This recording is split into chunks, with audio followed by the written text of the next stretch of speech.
ready to return to regular session. So could we have a call to order again, just to be official? Present Katie Dugan. Present Gina Stino. Present Ellen Mar. Present Barbara Sutton. Okay, and if you would like to join us now for the Pledge of Allegiance. I pledge allegiance to the flag of the United States of America and to the republic for which it stands, one nation, under God, indivisible, with liberty and justice for all.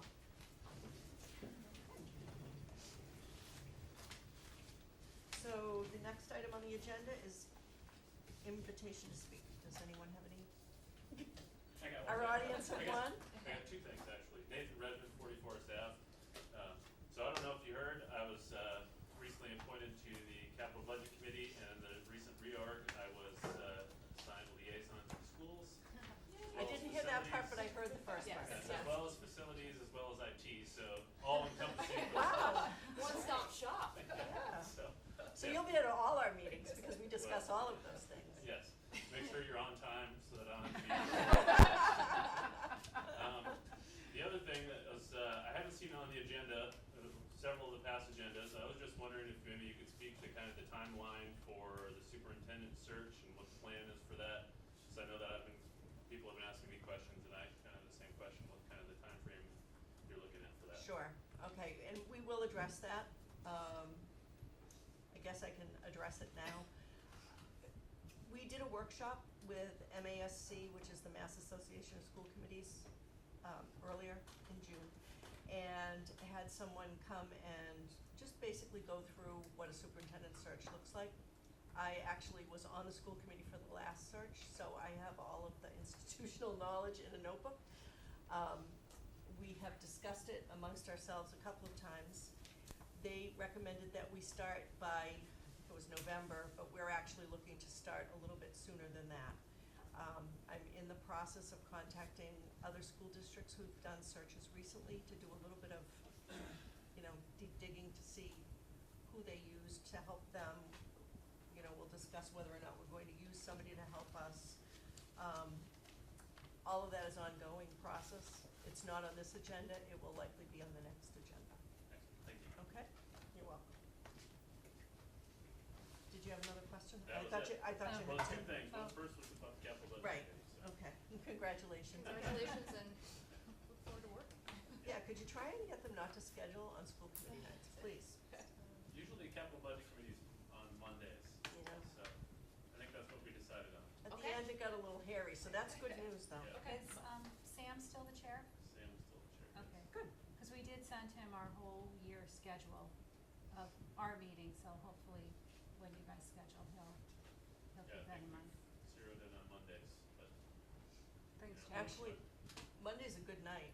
yeah, when it comes down to April and you're still trying to get the warrants, you guys might meet every night. Right, I was just gonna say that, so gear up. Yeah. Okay, any other? Okay, so I guess we can move on to finance.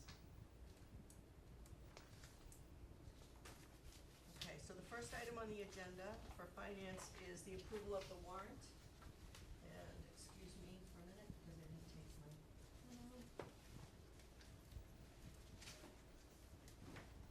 Okay. So I did come in on Monday and look this over, and could I have a motion to accept, oh my gosh, the warrant number is not in.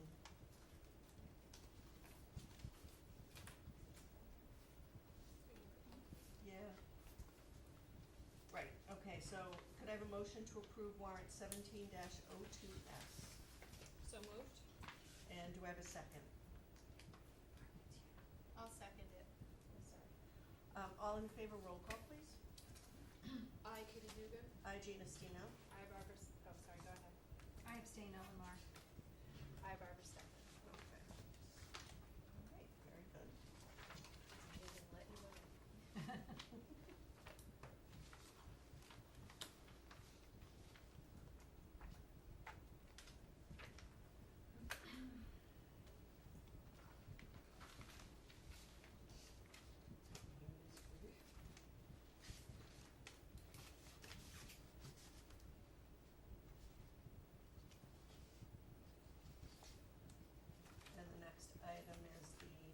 fiscal year 16 final financial report. So, you have our final report as you're used to seeing it. John Tuffy and I both worked on this. At your next meeting, John is going to get into the beginning of FY '17, divided the tasks here. So, the last time we talked about the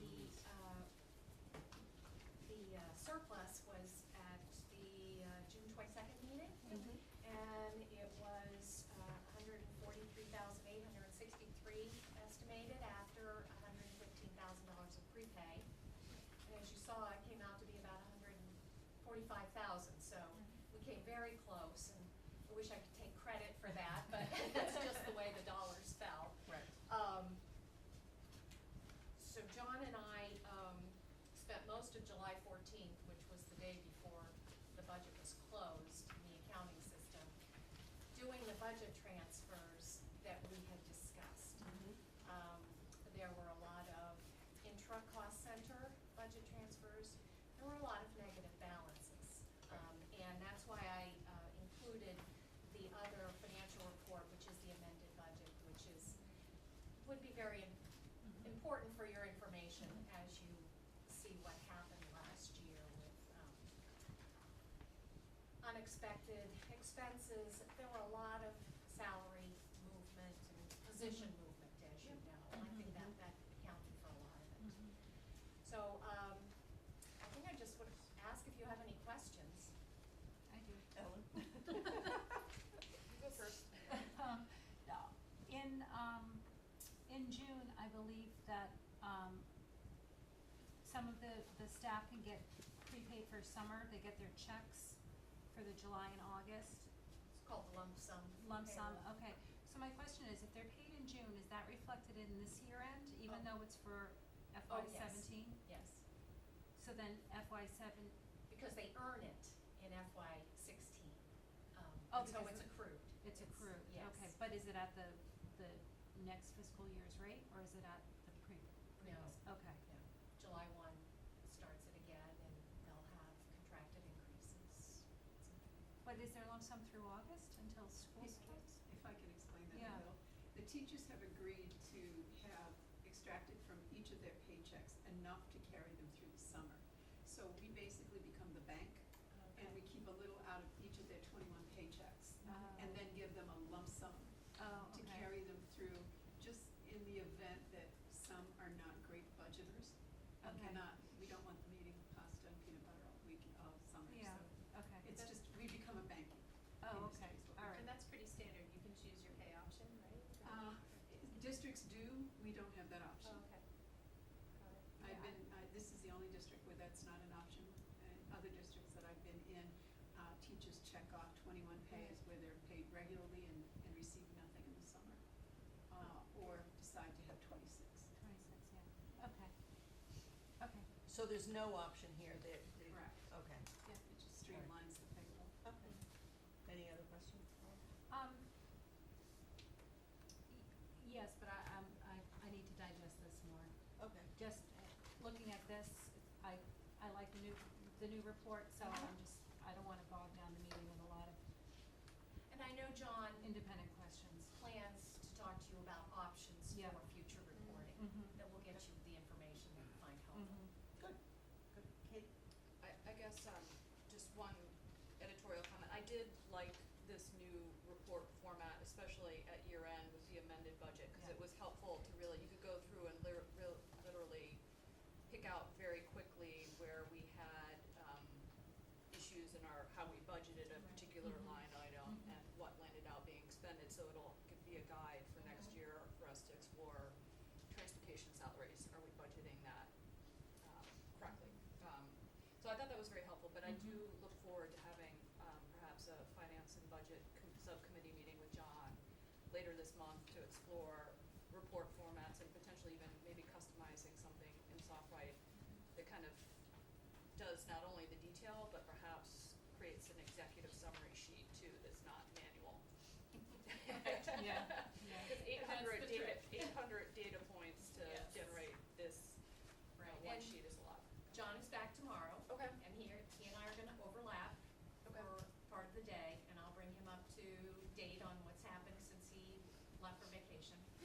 I'll mention that you definitely wanna have possibly a finance subcommittee meeting to discuss this. Yeah. At some point in August, so he picks a date. I have two generic semantic questions, Okay. if you don't mind. In the, on page 2 of the new report, there were 2 line items I hadn't seen before. And we obviously budget for them, but I couldn't find them in the budget. Contract services, summer school, and supplies, summer school. Is that part, like, where in the budget would that fall under? This is for, the special education. Special education, yeah. Yes. Where in the budget? Well, yeah, because we don't detail in our budget summer school. Well, it's So- not summer school, it's extended year. Extended Yeah. ESY, it's Yes. sometimes called. Okay, It's just a different name, okay, extended school year. okay. But, I think what Ellen's asking, if you look at page 2 on this report, if you look at how we budget, would it be in line Yeah. 22 on the budget? In the way the old report was, is that Well, what you're so talking Therapeutic? Is it therapeutic, therapeutic or? That's or- usually, Yeah. those are the therapists, the speech therapists, the occupational therapists. Oh, it's line 19. I can't believe I missed Oh, it. summer Summer school, school yeah. services Summer and school materials. services and Right. materials. Right. Oh, it's on this report, but it's not in the budget. It's not in the budget. When you look at, okay. The, It's there, but it's not broken out the same way, is that what Yeah, you're saying? Ellen? yes, It's yes. there, I mean, it's in the budget, but it's not. yeah, I probably didn't bring the right book. And then, just another general question, what's the difference between instructional supplies and instructional materials? Well, that's a good question, I don't know, maybe you could Supplies are have usually a- consumable, that would be paper, pencil, it's Okay. usually something that is ordered in bulk for an entire school. Okay. Others are specific to materials, workbooks, writing tablets, things that are actually used for instruction. Okay. So there wouldn't be paper for composition, but they would be the workbook that we have to order and resupply every year because students use them to learn. Okay, or the agendas that they used Yes, to order in high school. correct. Okay, all right, thank you, And I don't know why we divide them, but we do. but Any other questions? That's okay. No, we good? Okay. oh, sorry, just one other, just non Of sequitur. course. To relate to John, so if, when we do our next, reporting for our first month for fiscal 17, is it possible to do it month end? So we kind of get back to the cycle of having strict month end reporting, so whatever. it Instead means. of the first meeting, it'll be the second meeting, in other Yeah. words. So you want it through July 31st? Exactly. Yes, Okay. yeah. Sure. 'Cause that way we'll be able to do year-over-year analysis, to the extent it's helpful, or Yeah. perhaps not.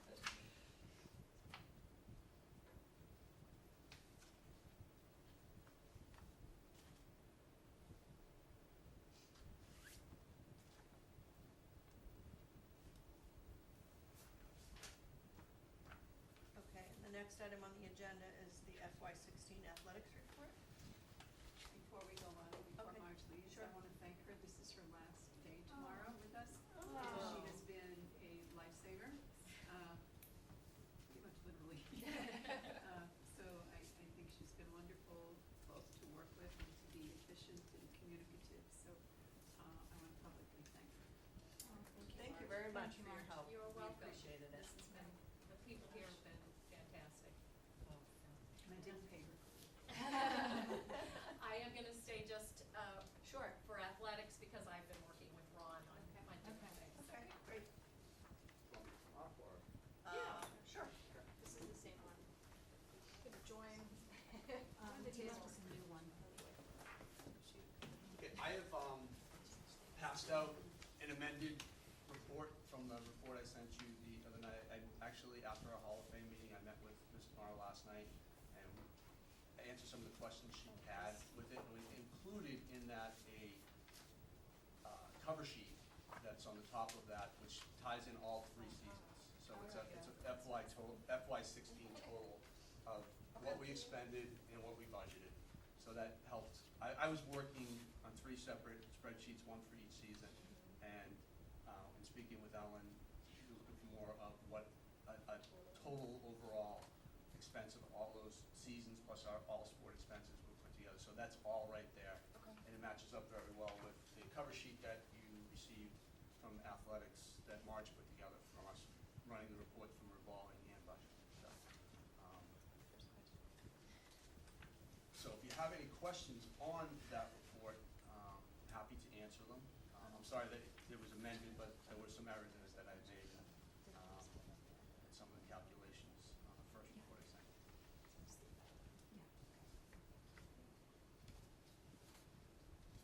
Well, I mean, you answered all my questions, so, Yeah. One of the questions I had for Ron when I was looking at the, lacrosse gate receipts between the boys and the girls, and I looked at the number of home contests, and they were very comparable between the two. The reason was that, well, do you wanna explain it? Yeah, explain. Okay. We didn't charge during the regular season this year. I actually sent it a mass email out to all the district athletic directors, and very few, if any, were charging at lacrosse games this season. And so we're gonna have a district meeting in September, and one of the things I'm gonna propose is that we try to become uniform in what we do charge for sports, because leagues are very different. Within leagues, the amounts that are charged, the games, the contests that are charged, we have league rules, but when I found out that most of the schools that we're competing against weren't charging, I didn't want to be the only school charging at that point. What we did charge for, and we always charge for, are tournament games. And the boys had one tournament game here that wasn't an MIA game, and then we became a team that played on the road after that. So we were able to keep the receipts from that game. It was an MIA game, but it wasn't an MIA run game. We ran the game ourselves, because it's an early round game.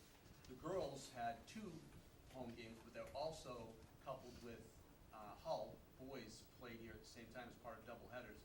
Hull does not have a field that's legal for lacrosse, and we were able to host them as part of doubleheaders with our girls.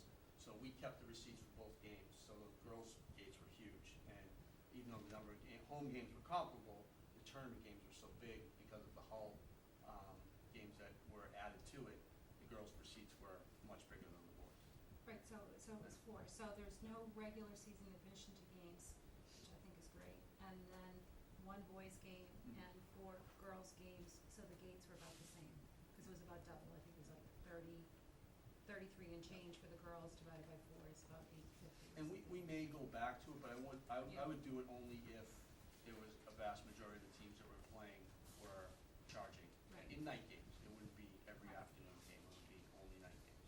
Because I'm sure you hear the grumblings, like, oh, you don't have to pay when you come to our field, Yeah. and why are you paying when you, Yeah, yeah, exactly, and I just didn't want to put us in that position as a school.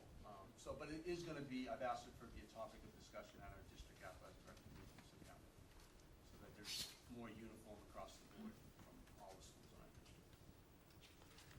The other question I had for Ron on his cover page, actually that Marge, I think you put together, it shows that the athletic director's salary was in the actual but not in the budget, but our approved budget has it in the budget. And you're talking about FY16. FY16, yes. It wasn't entered in that budget line Okay, back in July of 2015. I don't know why. Obviously, the budget balanced yeah. to what was approved. Mhm. So that amount must have been put somewhere else, and I can't account for it, Okay. unfortunately. So But when I we look can at- tell you it's in there this year, as is the new position of the trainer in the operating budget, his salary. Do you Right, don't because it think- used to be a contract. Yeah, you should be Right. contracted, sir. So just so I understand Include from the a stipends? so just for I understand from a process standpoint, there's the budget document which we see and we approve. It's like the PowerPoint. Well, it's No. an No. Excel, it's an Excel document Oh. that has 325 line items in it. And it has a requested and finally an appropriated, well, it has a requested amount for each of those.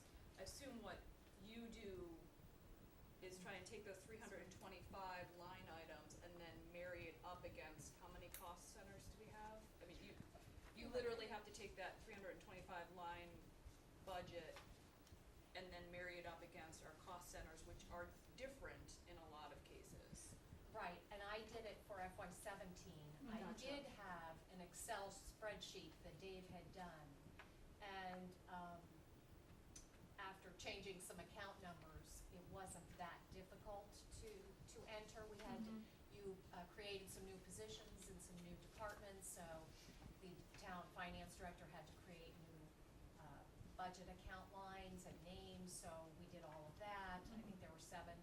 So once that was all done, I was able to enter the budget, and it balanced, but it is a manual process. Okay, so there is, just so I'm clear in my mind, there is a, and it's not a bad thing, it's just a factual statement, there is a mismatch between the line items that we budget manually for appropriation and approval by school committee and what are actually accounting cost centers, and you're kind of the Yes. interface. And I think, I know that at least in the FY17 budget document, there were some that were combined, and I had to tease them out, you know, or Okay. make a decision based on what Dave had in his Excel spreadsheet.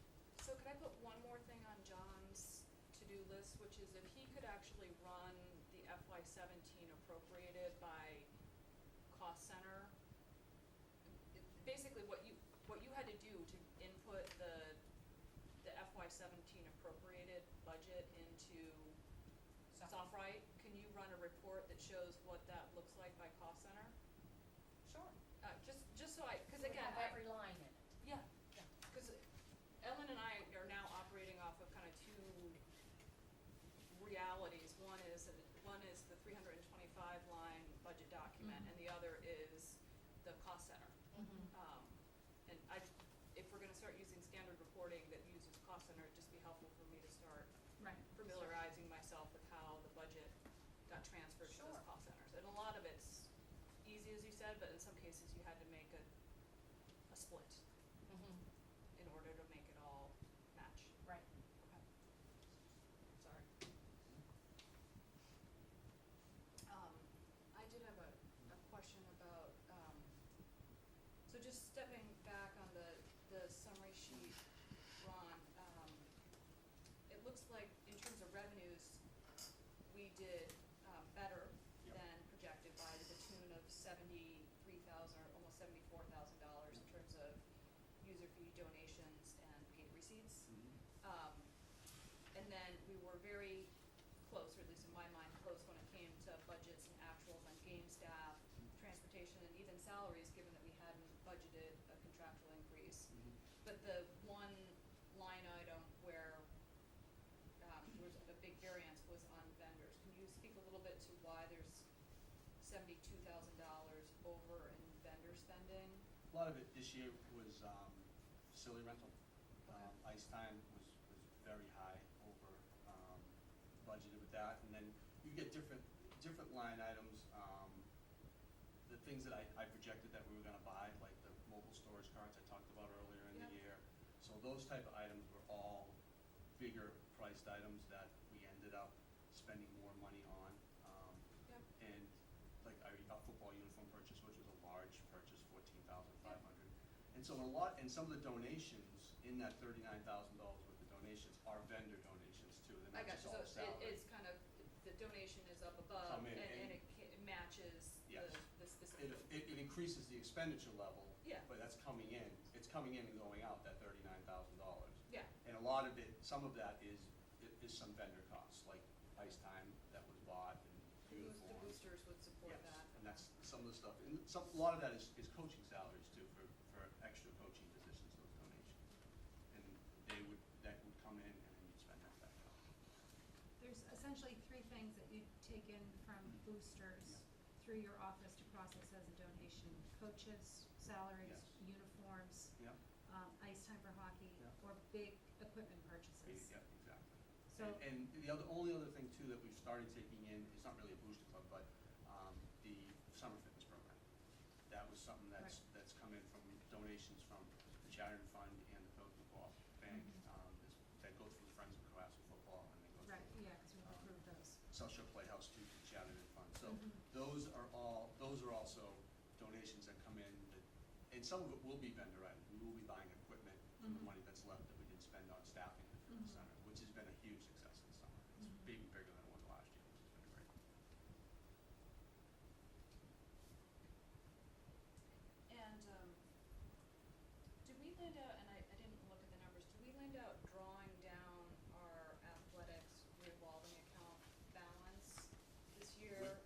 finished with 40, we started at 37, we finished with 43 moving forward, so Okay. we were able to maintain it at a very close level to where we were gonna start again this year, a little bit more than what we started with last year.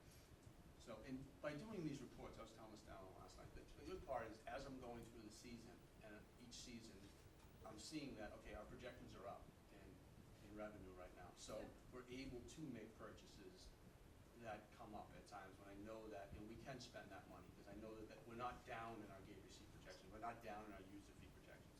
So this exercise, for me, is a good exercise as we go through the year. Painful but useful. Painful, I'm not saying it's not painful, because it is very painful for me, but I'm gonna it's get very. you, I'm gonna get you a fully linked and Yes, we talked about that last calculating night. I learned this week the hard lesson of creating separate Excel documents. But we had a good discussion last night. I have a very firm grasp on, as we're going through the year, where we are financially. And it's been very helpful for me, knowing that, okay, we're doing well right now, so if something big comes up, you know, even like the end of the year, March came to me and said, we're trying to fix the lights up on Alumni Field, and it's a major problem, we keep losing 1 or 2 lights. So to replace all the light bulbs, we first tried in-house, and we had a crane donated, it wasn't big enough, so we had to bring in a crane company. And she immediately asked me, you know, can we do this? Can we $2,900? Yes, we can do that, we have the money to do that. So we're able to get that project started, we replaced all the lights, now we have some electrical work to be done on the ballast, and hopefully those ballasts will translate into all the lights working again on Alumni Field. But knowing that, you know, I know that with confidence that at any point, if somebody comes to me and say, okay, can we absorb this? Yes, we can, or no, we can't right now. You know, we're too tight to the budget right now. So this has been a good exercise. Well, I'm happy to hear you're gonna have a linked spreadsheet. I'm hoping that the titles at the beginning link to each page, so we don't have to. I'm just running out of pages to put it all on. But yes, I agree. Right, And this is my first. if you link it properly, Yeah. it will just print these out on Yes. every page, so you don't have to keep going back. But I have to say, 7 years ago, when I first started asking for this information, you walked in with pieces of paper with writing on them, so this is good. We're moving in the right direction, This is it's, the second year. yeah. This is my second year of doing this, Yeah, and this this is a level. significant difference from what I did last year, and Yep. just building off it. And this is Yeah. not, as I said to you many times, this is not my strong suit, building Excel documents, but I'm learning a lot from it. It will be when It's gonna have to you're be. done, Yeah. because you know what? You know what? If you don't use this, you lose it, Yeah. but the more you use it, Well, it becomes second nature, It's gonna and be you know easier to where to budget. put Yeah. the figures, and, Yeah, I agree. where to plug things in, and once you've got formulas, you see how the formulas help, you don't have to sit there with a calculator. Yeah, no, It's great. and I do use it. It helps me with budgeting for next year already. So stepping back to the fun stuff around the student piece of this, so this has been fantastic that we actually have participant numbers by season. Are there any sports where our numbers are going down? Yes, a couple of them. One is boys golf. We carried a large group of golfers, graduated last week, 12 or 13 golfers that graduated this past year. Yeah. And they were the impetus for starting JV boys golf. Yeah. And we were lucky to have BlackRock available to us for the 3-4 years that we've done it. Yeah. Due to increased membership at BlackRock, they last year contacted me in the year, and we had a great relationship. Our kids were great there, and they wanted to keep us, but they were really getting a lot of heat from their members. That there was a lot of, they couldn't have access to the course because we had Yeah. to play there. So we no longer have access to that right now, but what we're hoping to do is, well, we plan on running varsity boys golf right now, there's no doubt about that, at Cohasset, as we have in the past. If, I did talk to a parent today, if there are some other courses we might explore, if we have enough numbers. Right now, I don't project those numbers, but it is one of those sports that I get a lot of calls at the end of the summer. Is there gonna be a JV program? So right now, we don't have enough for a JV program, Okay. but if we do, we will explore that and use the user fees to cover it like we've done in the past. Okay. So that's one, and softball is the other, that I can think of. Softball is struggling right now, not just here, but at almost all the schools in our area, in the South Shore area. Other areas like down southeast coast, it's thriving, but I already cooperative at home, we barely had enough kids to get through the season this year. You can see like our expense costs were very low in softball because a lot of teams we played didn't have enough kids to finish the season. It's really a struggling sport right now. We hopefully will have enough kids to continue. It's the one co-op sport, they say, the MIA says that you can't really use JVs if you're gonna use a co-op sport. But we've applied every time and said, listen, if we don't have a JV program, the sport is gonna die.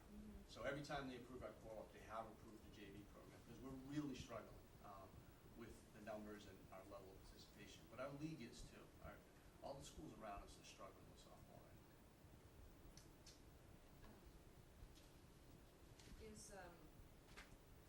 Is there any sport that's growing in such a way that we're going to have to rethink our cooperative team status? I know Girls hockey. girls hockey. Girls hockey's growing, and frankly, I was pleasantly surprised they even approved our last co-op, because our numbers are there. It's just that we have such a large number still learn to skate / hockey players that they were able to approve it. And we've been very successful, won our league for the first time last year. I don't see girls hockey remaining co-op much longer, just because of the growth in it. Now, we might trend back down, but that's a sport that I could see. I mean, just overview of the program, some of the trends. We have 28 sports at this school, and we have 45 teams. That's a lot for a small school. So there's always gonna be ebbs and flows where one sport will, now, I've gone through as an athletic director, I've had to discontinue a sport at times, and we build it back up. It's just because of our size. At any point, on average, 55% of our kids are playing a sport at one time. So that, we rely heavily on high participation rates, and we continue to get them, which is great. If we ever didn't get them, we'd have very quick and decisive cuts in programs, because I tell the kids all the time, we have 709 individual participations out of 430 kids. Yeah. So I try to tell, as our athletes, I go around and say, if you're not playing two sports, you're really not paying the rent around here. I need you to be the two-sport athlete. But we also, at the same time, I think we do a really good job of partnering with the arts and the programs that we have in our school. The same kids that play sports are the same kids that are in the arts programs. We've already planned out the musical for next year and the dates of the musical, and try to make sure they don't coincide with, because we run that every 2 years. Yep. When we run a Friday, I used to tell Louise, when we run a Friday night football game, I can't schedule any other sports for the most part, because we wouldn't have a pep band. Because all of those kids are rushing off the fields to play in the pep band. They're all most of them are athletes. So it is our student population is very involved in extracurriculars, and I think for what the 1.5% that we put into athletics from our budget, I think that we get a lot out of it in the school system.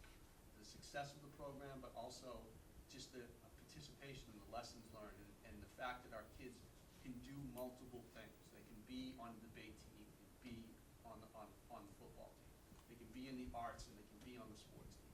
And I think that that's something that I've always, as a coach, it's been like, when I coached here, I would make sure that my kids could participate in other extracurriculars, and coaches like Tony Rolfe through the years, and other coaches coming up like Peter Fanison and Jim Wilson, really try to make sure that our kids are participating in more than just sports. So that's part of the uniqueness of it all. That's great. I have to compliment Ron too in our conversation about how supportive he is of the arts and how communicative he is with the arts. I think you're shortchanging yourself when you don't mention that you really communicate with the coaches, and the coaches are part of the support team academically for these kids, so that there's a great conversation on being well-rounded students and being well-rounded athletes. And I commend you in keeping that great balance of the arts and the sports, because having my children in larger schools, you were either a music geek or an athlete. So it was that tough distinction that one could not do both. And you've really strived to do that. So I really want to recognize that. Just out of curiosity, looking at middle school, just for a second, how common is it on the South Shore to have modified or middle school sports programs? It's not. Unfortunately, before I became the athletic director, I ran our middle school overlap for 3 or 4 years that I did both. There's some private schools that have middle school sports. Your BCIs, your Notre Dames, all of those schools that have it there, to an extent. But the closest public schools are on the Cape, and that's who we were competing against. And to put our middle school kids on buses to the Cape for games was crazy. It got to be, one, too much academically for middle school kids. And at this point in time, when we gave that up, a lot of the town programs have stepped in, psycho football, field hockey club, Yep. and the soccer club. They easily cover everything for the kids on a competitive level. I think Basketball, too. basketball, travel, all those, they filled that void pretty quickly. And we would be dismantling their programs to put together a middle school program that frankly I don't think could be as good, and I don't think it would be education sound, making the type of trips that you'd have to make. And God knows, I have a hard enough time getting our buses for the high school program. No, I'm not looking to take on. I'm asking the question more in a defensive Yeah. posture to say that it's not common. I mean, It's you not, no. nailed it with the first statement, which Yeah. is it's not common, Yeah. and there isn't a competitive pool for us It to really play, isn't. and Did so. it used to be and they dropped it? Yeah, Yeah. it was cut Yeah. for budget. It was It cut- was a budget cut, It that's was a what I budget thought. cut, and JV It was sports got slashed. cut at the same time. And they got Right. cut at the same time, and the boosters funded JV Yes, sports. for a year, yeah. So that was part of a major budget cut, and it had to be the first thing to go. And frankly, it took a year for us to have competitive programs for our middle school kids funded by outside of town programs. Yeah. It wasn't long. The only, I agree that we're not in a position to fund middle school sports, but just being the devil's advocate is that the rec programs and Massachusetts and travel programs, they take from the whole population. So middle school typically can be a good feeding ground to feed your athletes into your high school, but in a lot of teams, you have 50% of the kids are going to private school. So because they're competitive and select, you dilute the kids who are staying, those kids who are Right. staying don't get the opportunity to develop their skills. We By were the time- able to keep our kids, because the kids were, it was, believe me, it killed me, because I Yeah. created the program, Yeah. and then we had to cut it. But those same kids were on, like the middle school football team, I coached it, we were on the same practice field with the varsity football team at times. Yeah. So the kids saw that lead up, it was all Right. one big program, all the soccer teams got to know the varsity soccer teams. Yeah. So there was that, we were able to, I think, capture those kids and not lose a lot of those kids to private schools, because they were already in the program at 7th and 8th graders. Yeah. That was the great part. Yeah. I just, from my own personal experience in middle school, it was the modified programs where you were able to try a sport on for Yeah. size, and I think that's where unfortunately the clubs miss, that Yeah. you can't try club soccer on in 7th grade, Yeah. you'll get steamrolled. Yeah. But on a modified middle school team, Yeah. And You a lot of kids would play like field hockey one year, soccer the next year. You know, exactly, it and was- they're experimenting with who they wanna be as an athlete, and I think that's the one thing that modified does that Yeah. the club and the rec. And our program was, in fact, I remember speaking at the MIA state conference about our middle school, it was used as a model program because of that, because there was a lot of schools that were 6 through 12, 7 through 12, that were trying to keep those kids involved. So I did a whole presentation on how we did that at our school. Boys versus girls, it feels pretty even to me, but I didn't do the split. No, it is, and that's something in mind that when I budget and if we add a new team, that's why we're excited to add girls golf, and we did 3 years ago, balances it off. We're very much in Title IX compliance. The only time you ever run into a problem with the Title IX is they don't count cheerleading as a sport. So it throws your balance off a little bit, because we count it and we treat it as a sport. But because of the rules, that they have in the Title IX, cheerleading isn't recognized as a sport, which is crazy, but it is. But we're in total compliance with that. Okay. And I have Because Title IX isn't mandatory 50/50. No. You have to provide the same opportunity. opportunities. So if you don't have the subscription, say on the That's right. boys' side, doesn't mean you have to have Yep. everything for the boys that you have for the girls. That's right. It's, Yeah, like example, we have 3 boys soccer teams and 2 girls, because there's just not the interest level. Right. You know, you don't create another team or cut one team because of the lack of interest. Right. You know, What about girls on boys teams? that's How often do we totally, do that? I'm just totally, curious. we totally support it. In the opposite way too, I've had 2 boys play field hockey that got into a rather heated debate at a state athletic directors conference when a group same time, I had a girl playing ice hockey and a boy playing field hockey. And I got very involved in the debate because you're telling me that this group was saying it's okay for the girl to play ice hockey on the boys' team, but it wasn't okay for the boy to play field hockey. Well, one of the teams that we played for field hockey had a boy as a goalie, Yeah. and man, he was They went to the state finals. wild. Yeah, it was Yeah. good. And we've had 2 boys in the past, and I think there might be interest right now. I think there's interest on both sides. We could have girls playing, 1 or 2 girls playing a boys' sport and vice versa. It's only when that sport is not offered. You know, so like football is not offered on the girls' side, field hockey's not offered on the boys' side, so they can play. But a boy couldn't go play softball anymore. 1980 They they did. did here. There were 3.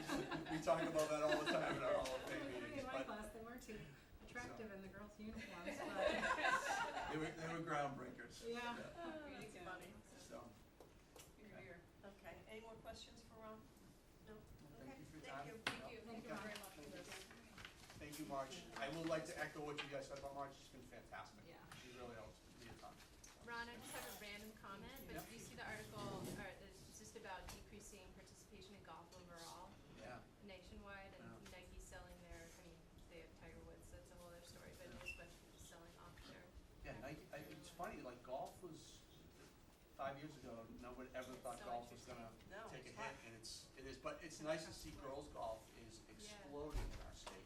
And we actually, in a short period of time, Emily Moy had a Yeah. phenomenal year. I mean, she's Awesome. an all scholastic, we're only 3 years into this program. I right can't now. believe the number of girls on tennis too, that's a big number. That is a cult. Like, our boys, same things happen to the boys, and that was such a great thing, creating that JV program. It's still Yeah. hard for me to find other schools right now that have that program, and we've just able to schedule enough matches, but it's growing, and Gigi's always been a proponent, our coach, 25 years here, of the no-cut tennis, and she's been part of the USDA program, and it's trickled over to the boys' side.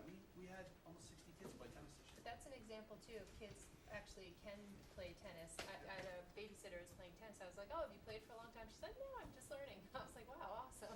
And Well, Great Gigi told the opportunity. story one time about how one of her strongest players had never picked up a racket Yeah, because she so was on the it high can school be team. done. Yeah, And she was a star. It happens, and that's what, we had a kid who played basketball It's a for nice me. thing about As a here. senior, I talked to him, his senior year, he wasn't doing anything in the spring, I'm like, why don't you play tennis? We had 7 kids, we needed 8, you know, to fill a roster, and make sure we had enough to compete. And he became our #1 player in the league all-star, and we went to the tournament for the first time. You know, like 10 years or something, it was unbelievable, you know, so it can happen. You know, it's a cool sport. Thank you so much for your time. Thank you. you. All right. Okay, next on the agenda is the superintendent's report. Thank you. We've had 2 resignations since we've met last, both at Osgood. Lauren St. Andre was married recently, or is married this month, and she's decided to take up a full classroom position as opposed to reading specialist. And when we posted it, we had an expert among our ranks who wanted to take that on, and that was Alexandra Sullivan, who was teaching grade 1. She's a National Board Certified and has her degree in literacy and a great interest in it. So we interviewed her, among others, and decided that she was a great fit. So she is taking over for reading specialist at the Osgood School. So that left an opening in grade 1, and we have hired in grade 1. We have Susan Lee Harms, who has been offered a contract to teach grade 1. She's been teaching in kindergarten as a long-term sub, and that was a natural progression, that we should have her in a grade 1 where she knew some of the students from kindergarten. So that was a really good fit, which left open the long-term sub position in grade 2, and we've hired that also.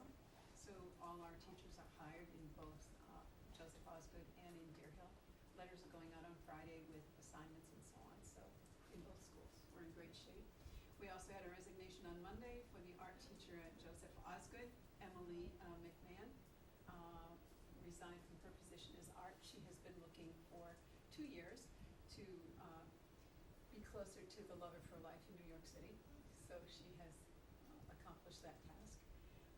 We posted the position, and I also sent a blast out to superintendents asking if they knew someone in the area who'd be interested, and we are flooded with applicants. So we are in great shape in interviewing and seeking out. Recommendations are coming from area schools saying we have a teacher who's really wanted to teach art, but we haven't had the position and so on. So, we're in good shape there too. Those are our two resignations. As far as hiring projections, we are in wonderful shape. We are still in need of replacement for AP, French, and Spanish at the high school level. We had a candidate who decided to decline the offer. So the high school staff is still working on that. I don't know exactly where they are at the moment. They were still looking at interviews and had candidates. Other than that, I think, other than a couple of ESPs, we're good to go. When do the middle school and high school schedules go out? Is that, Middle August, I believe. Many of the students had their schedules earlier, but They still tweak them They tweak them. after the end of the year. middle school, they Oh, just middle have- school, not till schedules come out in August sometime, I believe. I'm not sure, but I have to check. It's fantastic. We also have, all set? Yeah. Enrollment is still up in the air. It's still, we have set an enrollment to EPIMS, the state report, based on what we have in our student management system. But we really need to get the year going to get some very accurate numbers. And what that will take is not at Osgood Deer Hill necessarily, and really not there at all. But in the middle high school, we need to have someone sit with the actual student name and student enrollment and IPASS and make sure there's an accuracy. And make sure that students who needed to be taken out of the roll were, or out of courses, to make sure that we streamline. So I'm working with Trijel, who's our data person, to really get that really solid. So going forward, our number is very accurate at all times. So that's our task for September. But our total enrollment is, other than a few off here and there, which we really want to correct, pretty projected as it is. Our pre-K, as of yesterday, was 22. And as of yesterday, the most accurate number in full-day kindergarten is 96. And our half-day has now grown to 10. And that's where we are with Osgood kindergarten, full-day, half-day. Our grade 1 is 101 as of yesterday. And our grade 2 is 125. So grade 1 is 101? Grade 1 is 111. 111. Oh, okay. Oh. Okay, sorry. I'm sorry. Yes. So that's plus three. That's plus three. 3, correct. Okay. Okay. And grade 2 is 125. We've got to move out.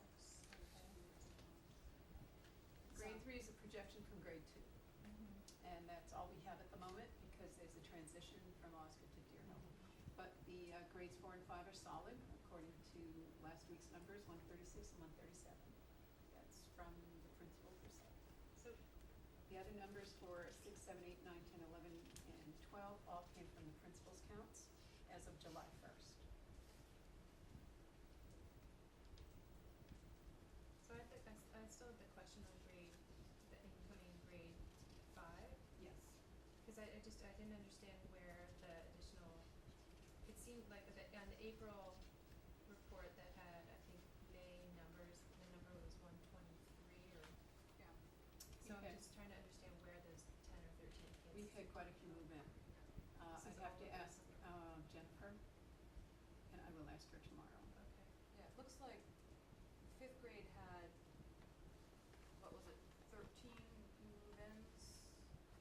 Um, And 4th had like 6. When I looked at the EPIMS number, Yeah. Tujal sent me the numbers that come from our student management system. They're not equal to what I received from Jennifer DiChiara in cents, but when I looked at the actual enrollment, the enrollments for 3, 4, and 5, 4 and 5 are accurate. So we need to go back and find Something out wrong. where did we get these numbers in May? Yeah. I don't have that yet, and given that Tujal was working on the EPIMS and the state report was due August 4th, she and I spent about 12 hours online with one another over the weekend, so she was overwhelmed with getting those correct. We haven't had a chance to look at the exact numbers, but that's on the docket. I guess my hope would be that through the process with Tijal now on board, I mean, she wasn't on board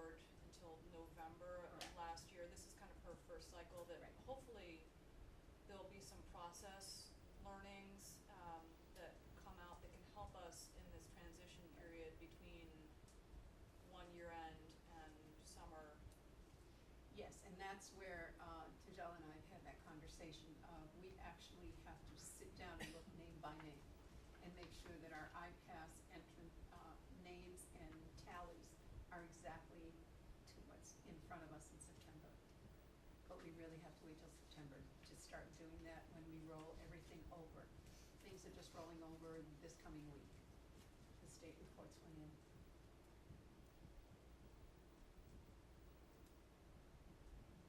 Any other questions? No? Okay, then we can move on. Calendar, sorry, I'm sorry. For the FY sixteen, which was last year, we had some very different numbers that were given to us on June 15th that were as of May 16th. Then I have to look into that.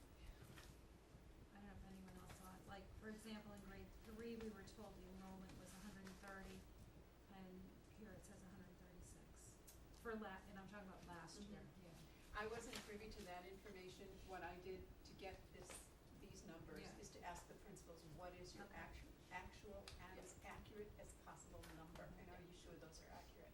So that's where these come from. Okay. So I would have to look back as to where did that come from, who got those numbers, and where and how. Okay. Yeah, I see the same, and the numbers more stark in fifth, or actually it's. Well, fifth was the same. There was a big increase in grade 3, because on June 15th, we were told 130, it's 136. Grade 4, It's always been 136, income in grade 3 for the duration. no, for last year. For last year, grade 3, yeah. For last year. Grade 4, we were told 123, and this says 137. Yeah, that's the one that's off. That's Yeah. the one. And that's that off. does That's make off, okay. sense, because from what I'm looking at the projected Yeah. numbers for enrollment in September, Yeah, that 124 does make sense. That's why I'm thinking something is off. yeah, okay. And that's why I really don't want to look at exact numbers. What I really wanted to concentrate on was to make sure that our kindergarten grade 1 and 2 were really in line. I know that 3, 4, and 5 are in line. Grade 5 is not that high, from what I Yeah. understand. So we need to go back and look at name for name. Because I'm pretty sure at the council meetings too, we were talking about class sizes, and like, there was always that discussion of where the classes go over the summer, and if fifth had been that high back then, it would have not been a Right. discussion item, because there would have been no way to do that. And like I said, I picked the numbers Yeah. right from what was given to me, and I'm Yeah, I just, don't know, that number popped in there, and I just don't know why or how. and I've not met with the leadership. Yeah. So, we are meeting on Monday, and that is on our docket to look at. How do we keep accurate number? And the importance of it. How can we really have very accurate numbers at any point in time, which we should. Seems like there was one report that was different from the others I have that to were ask them that. consistent. But my reason for doing this right now is just to really look at all the detail. I guess when you have that conversation with the leadership team, can you add, I mean, if we're going to try and report enrollment, can we make sure that they're tracking class size? Yes. As a piece of that? I think it's an important community conversation. It's something that we as individual members, track ourselves, but to the extent that it Right. can become part of the reporting. It's also included in the monthly report. Yeah, I mean, I know So the that monthly report now is coming in to Mhm. how many left, how many came in, and what is your total number, how did it change? Yeah. So, that's great, but I need to know how we're documenting it, and where are these children? Yeah. So, I'm trying to get a hold on it, so it's Yeah. still new for me as well. That's great. And I think, again, I think if we can continue that conversation around how we document and I report agree. out, that'd be great. The FY calendar is, here just for discussion and not in the calendar itself and how it plays out, but, I had a discussion with, Barbara Cataldo when she wanted to present the FY 18 calendar, in that over the past 5 years, particularly at the middle high school, we've had a very difficult time getting the curriculum documented on Atlas Rubicon, because other things have come into the PD days. I also found that although Osgood and Deer Hill had asked that I sponsor and pay for Atlas Rubicon for teachers to enter curriculum, and it's a very valuable piece where we can document where we're addressing certain standards, what assessments and so on. Osgood Deer Hill used the program so little that some of the teachers could not remember their login because they just didn't have time to do that among everything else. And the middle high school, although they've done a great job in documenting much of their curriculum, it's been very difficult to reevaluate it. And also looking at the need to give teachers some time for added training and security measures and address that, along with the district determined measures, along with the impact rating that the state is asking us to do. I think over the last 6 years, teachers have been asked to do so many other things, and we've not changed our professional development calendar. I'd like to put in either 3 or 4 additional half-days designated strictly for 2 purposes. The first one, to annually put into the calendar that it's a safety awareness and safety training day, and that would be either September or October. And then the other 3 before the end of February, where teachers exclusively work on curriculum building. That would give them time to look at the new science standards, the new technology standards that have just come out in the last few months, to start looking at what is happening with our curriculum for math, and to actually go deep into looking at some of the data that we've not really had enough time to do. And as much as we've tried to take teachers for the day, it's taking them out of the classroom, trying to get them together in the summertime is difficult to get everyone in and to pay them for, and it's not even the payment, it's just teachers have different schedules in the summer, they're not all available. So it's just something for a conversation, to kind of feel out the possibility and the impact. I've spoken to Missy about what that would do with the buses, because initially I thought if we just did an hour and a half of an early release, that would cover. That really confuses parents, and it confuses bus drivers. It's just easier to say it's a half day and to remind parents that it is. It's not unusual, many schools have an early release 3-4 times a month. I don't suggest that. I just think we need to address the initiatives that have been given to us by allowing teachers to have more of that collaborative time, and I think the payment is big in learning and in teaching. I think students would definitely benefit from that when we can really designate time to evaluate our own curriculum and what we're doing. How many half-days do we have now? I should know the number. 6. We have 6. We have 6, so you're talking about moving from 6 days to either 9 or 10? Correct. And we have, in the contract for Full days, full but days, 2 are pre and 2 are. unfortunately, the first day is really logistical. It's secretarial work or that kind of thing. The first day they come, and the second day is professional development for the district. And that usually involves much of the setting the stage for the year and so on. So those first 2 days, we've tried before to do curriculum. It's just not in the mindset. It's very difficult. And moving those 2 days forward would really disturb the start of the year. And so we really have 2 really dedicated days after that where we can really do some initiative. November and March. Correct. Just one thought around the, I love the idea of a dedicated safety training day. It's something that we know we have enough staff turnover. It's something, a topic we should be revisiting and shouldn't get lost in the shuffle of other state mandates. My only concern about the half-day format, and this is just feedback I heard anecdotally when some of the ALICE training was done and we tried to do it on a half-day. You've got middle high school being let out at noon, you've got Deer Hill at 12:40, and you've got Osgood teachers at 1:20. By the time you can collect them all together, the Osgood teachers felt very rushed, and you're talking about kind of a meaty, weighty topic. So the question is, does a half-day format work for safety training? And I just throw that out No. there as a. It would have to be by building by building. Okay. But for the kind of safety training where we are now, for an ALICE training, no. Where we really have to do the initial training Yeah. and get a full group together and inform everyone with a presentation, it's a very difficult thing to do. We really would have to do it on a full day, and Yep. then we get all kinds of problems, because our ESPs are not required to be there. Yeah. And there are all kinds of issues with that one. However, at this point, where we need to start talking about certain safety issues and security issues that are building specific, Yep.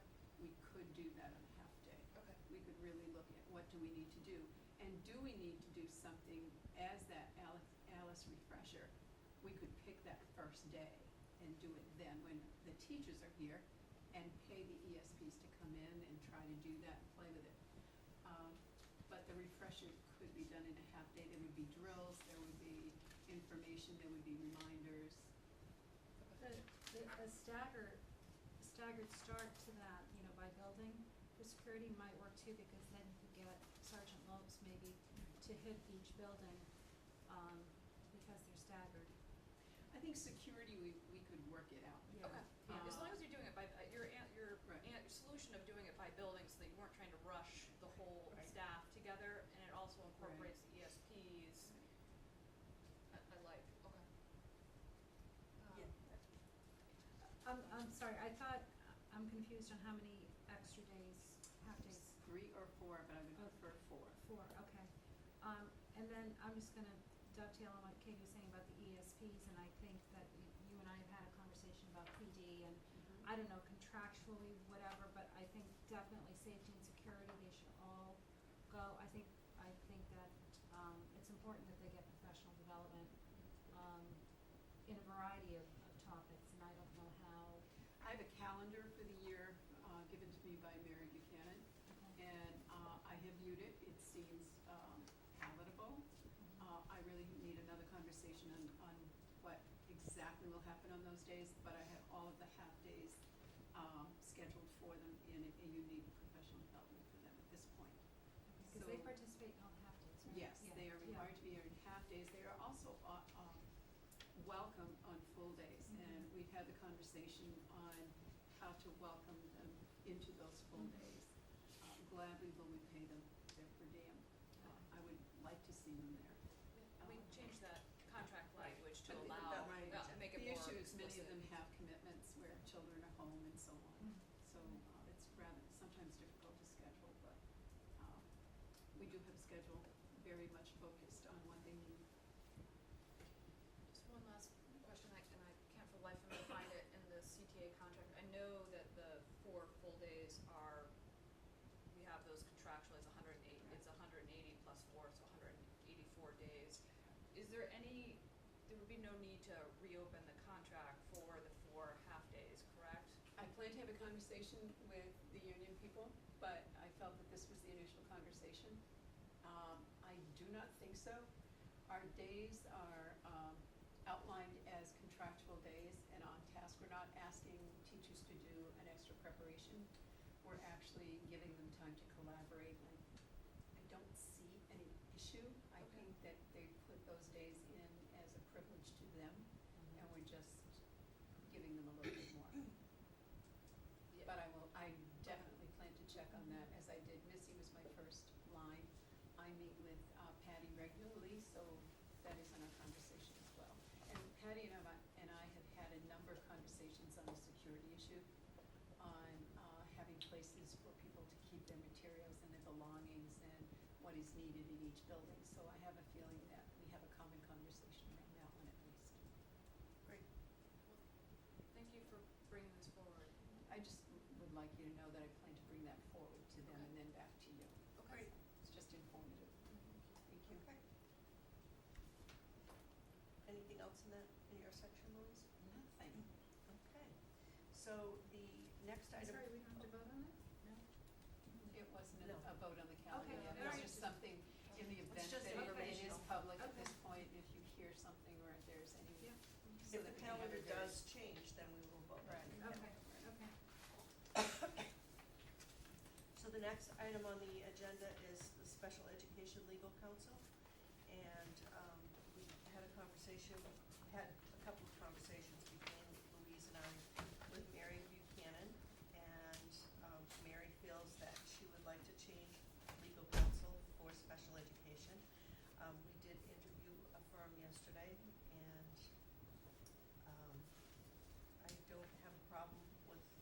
changing. I think that it's good for her to have someone that she feels, she can work well with. But we do need to take a vote on it because it does involve a budget item. So the proposed special education legal counsel would be Stoneman, Chandler, and Miller. They're highly competent in special education matters. And do you have anything to add, Lisa? I do wanna say that Mary plans to have a conversation with her present, legal counsel, so, I don't think that that would change her mind as to someone she's more comfortable, familiar with, but I do wanna say that that has not taken place. Well, then maybe we could take a vote to allow her to change That's- should that situation I would present prefer itself. that you voted on that, Right. because if there's a conversation where there's a better agreement with her present. Okay. All right, so could I have a motion to that effect that states that we give her the authority to change legal counsel as discussed, should that opportunity be one that she wants to take? So, So moved. okay. Do I have a second? I'll second. All in favor, roll call please. I, Katie Dugan. I, Gina Stino. I, Ellen Mar. Barbara Steffen.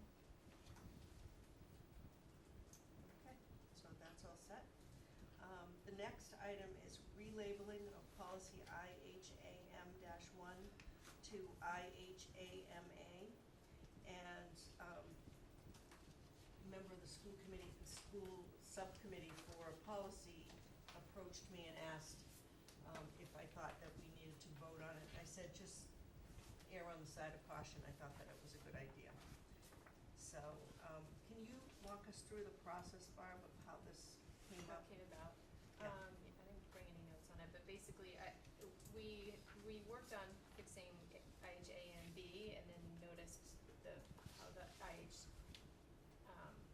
how things were labeled, and so I called Mask and basically they said, and I looked at other districts' policies, and it's just a matter that IHAM-1 was the old way it was designated, and now they just said it's not wrong exactly, but you should change it to IHAMA just to be updated. So in other words, the policy has not changed, No, it's just the it's just the labeling. label.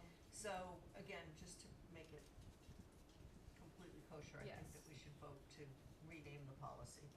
So if someone could make a motion to relabel policy IHAM-1 to IHAMA. So moved. Do I have a second? I'll second it. All in favor? Aye. Aye. Okay, so it was unanimous. And then the next item is draft special education stabilization policy.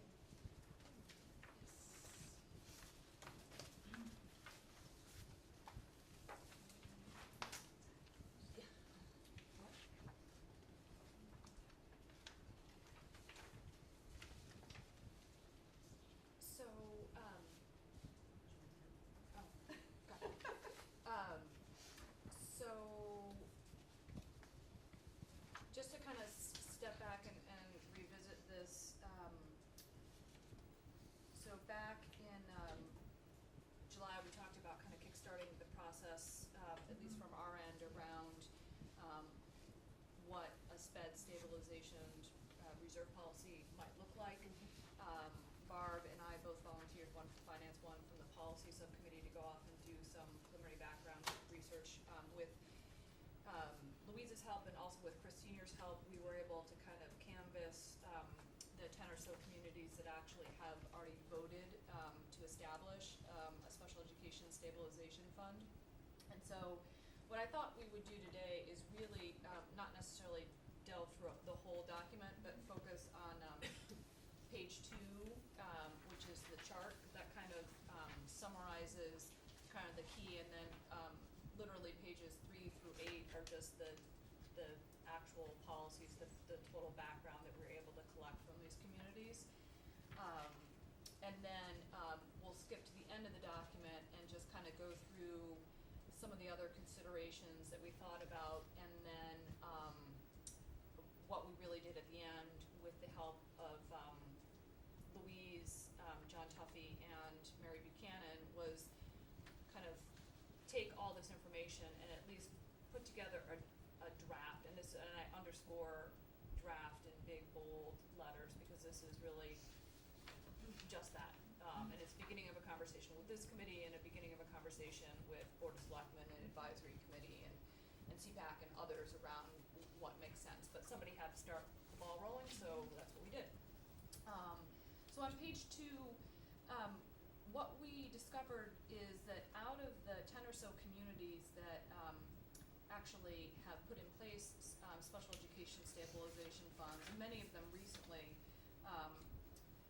Melrose and Falmouth and Hanover, all having taken steps to establish in May of 2015, haven't taken the next step to actually put in place a reserve policy. Towns like Watertown put in place a fund in April 2014, have drafted a procedure, but there were really only 2 communities that we could identify, North Andover and Rockport, who, working with in both those cases, they have finance committees that appear just from their town websites and town reports to be very active. They actually have drafted full-blown reserve policies. So what we've gathered here are some anecdotal information about some of the communities, but in a lot of communities' cases, they actually haven't taken the next step, and I think we would rather follow down the path of North Andover and Rockport and actually document. They're probably confused about how to go about it. Yeah, so we may become a new repository of knowledge to be tapped. So just as starting at the top, it is interesting to note that Hanover took the steps to create, but they did not fund the fund. And what's been happening for the last 2 fiscal years, in fiscal 16 and then again in fiscal 17, is that from free cash flow, they have actually given a lump sum to the schools of $500,000 and then $450,000 to manage to address special education expenses and overages. So the town leaders have basically been agreeable to supplying funds from free cash flow to support and have the full authority of that spending happen under the school committee. So that's one model that Hanover has been pursuing. If you skip down to Watertown at the bottom, they've kind of taken a step in the direction, and what they've drafted is not a reserve policy, but a procedure. And what they've done is they've laid out a procedure whereby the business manager notifies basically the town accountant and the town manager that their sped expenditures are going to be over budget. And then the school business manager and the town accountant sit down and review the year-to-date expenditures that are showing those overages over budget, and then look at 2 years of history. And then the town accountant makes a recommendation, either positive or negative, as to whether this is considered unanticipated, and they take that recommendation to town council, town manager, and ultimately Board of Selectmen. So it's very honestly subjective from my perspective. It comes down to a conversation between your school business manager and town accountant. And so again, they label it a procedure, not a reserve policy, but that is kind of a halfway step that Watertown has done as a community. Really the 2 examples, as I said, North Andover and Rockport have put in place full-blown reserve policies that look similar to what we've put in place for our OPEB or our general stabilization funds. In the case of North Andover, they're a larger district than ours. They have 4,700 students. They put in place the stabilization fund in May of 2015, and they actually funded it initially with $750,000 from free cash flow in one lump sum. Some of the key elements of their reserve policy, which are good for us to know, is that they put in place a concept of a town, a fund ceiling of $750,000 and a floor of $100,000. And what they say in the reserve policy is that the town will formulate a plan to restore the fund to its floor when it dips below that. So anywhere between, it can vary, the fund balance can vary anywhere between 100 to 750,000. The only commitment that the town has is that if the fund drops below $100,000, they will formulate a plan, presumably from free cash flow, to get it back up to the floor amount. They also interestingly put a concept of capping the annual amounts that you could withdraw. So they had in 1 year you can't request more than $250,000, and then in 2 years back to back you're capped at $400,000. And again, they're just trying to manage that they don't rapidly deplete the fund. So they are capped at $250,000 and $400,000 over 2 years. They limit the eligible expenses for withdrawing from the fund only to out-of-district tuition and to transportation. And they do that by documenting what the budgeted amounts were, and if there's an unforeseen after budget appropriation expenditure in the area of transportation or out-of-district tuition, they can withdraw from the reserve fund. And that requires a majority vote by the school committee, the finance committee, and the board of selectmen. And they actually, in the first year between May of 2015 and May of 2016, had to approach and transfer $150,000. So they've actually used it for its intended purpose. And presumably because they had a reserve policy, it was a more smooth conversation. So that's North Andover. Rockport, interesting concept, 950 or so students, so on the smaller side. They actually put in place their fund in April of 2014. They did an immediate transfer to that fund of $200,000 from free cash flow and some miscellaneous fund transfers. Their policy works a little bit differently than North Andover's. They've identified 6 line items that I will just read out so you get a sense of what they are. They're kind of qualifiers for tapping the fund. Yeah, they're actually, so there's 6 budget lines. One is ESPs, so they've got a budgeted line item for ESPs, nursing services, outside evaluation, tutoring services, tuition for out-of-district and out-of-district. And the way that they talk about the ESPs is interesting. They say that if the district is in a situation where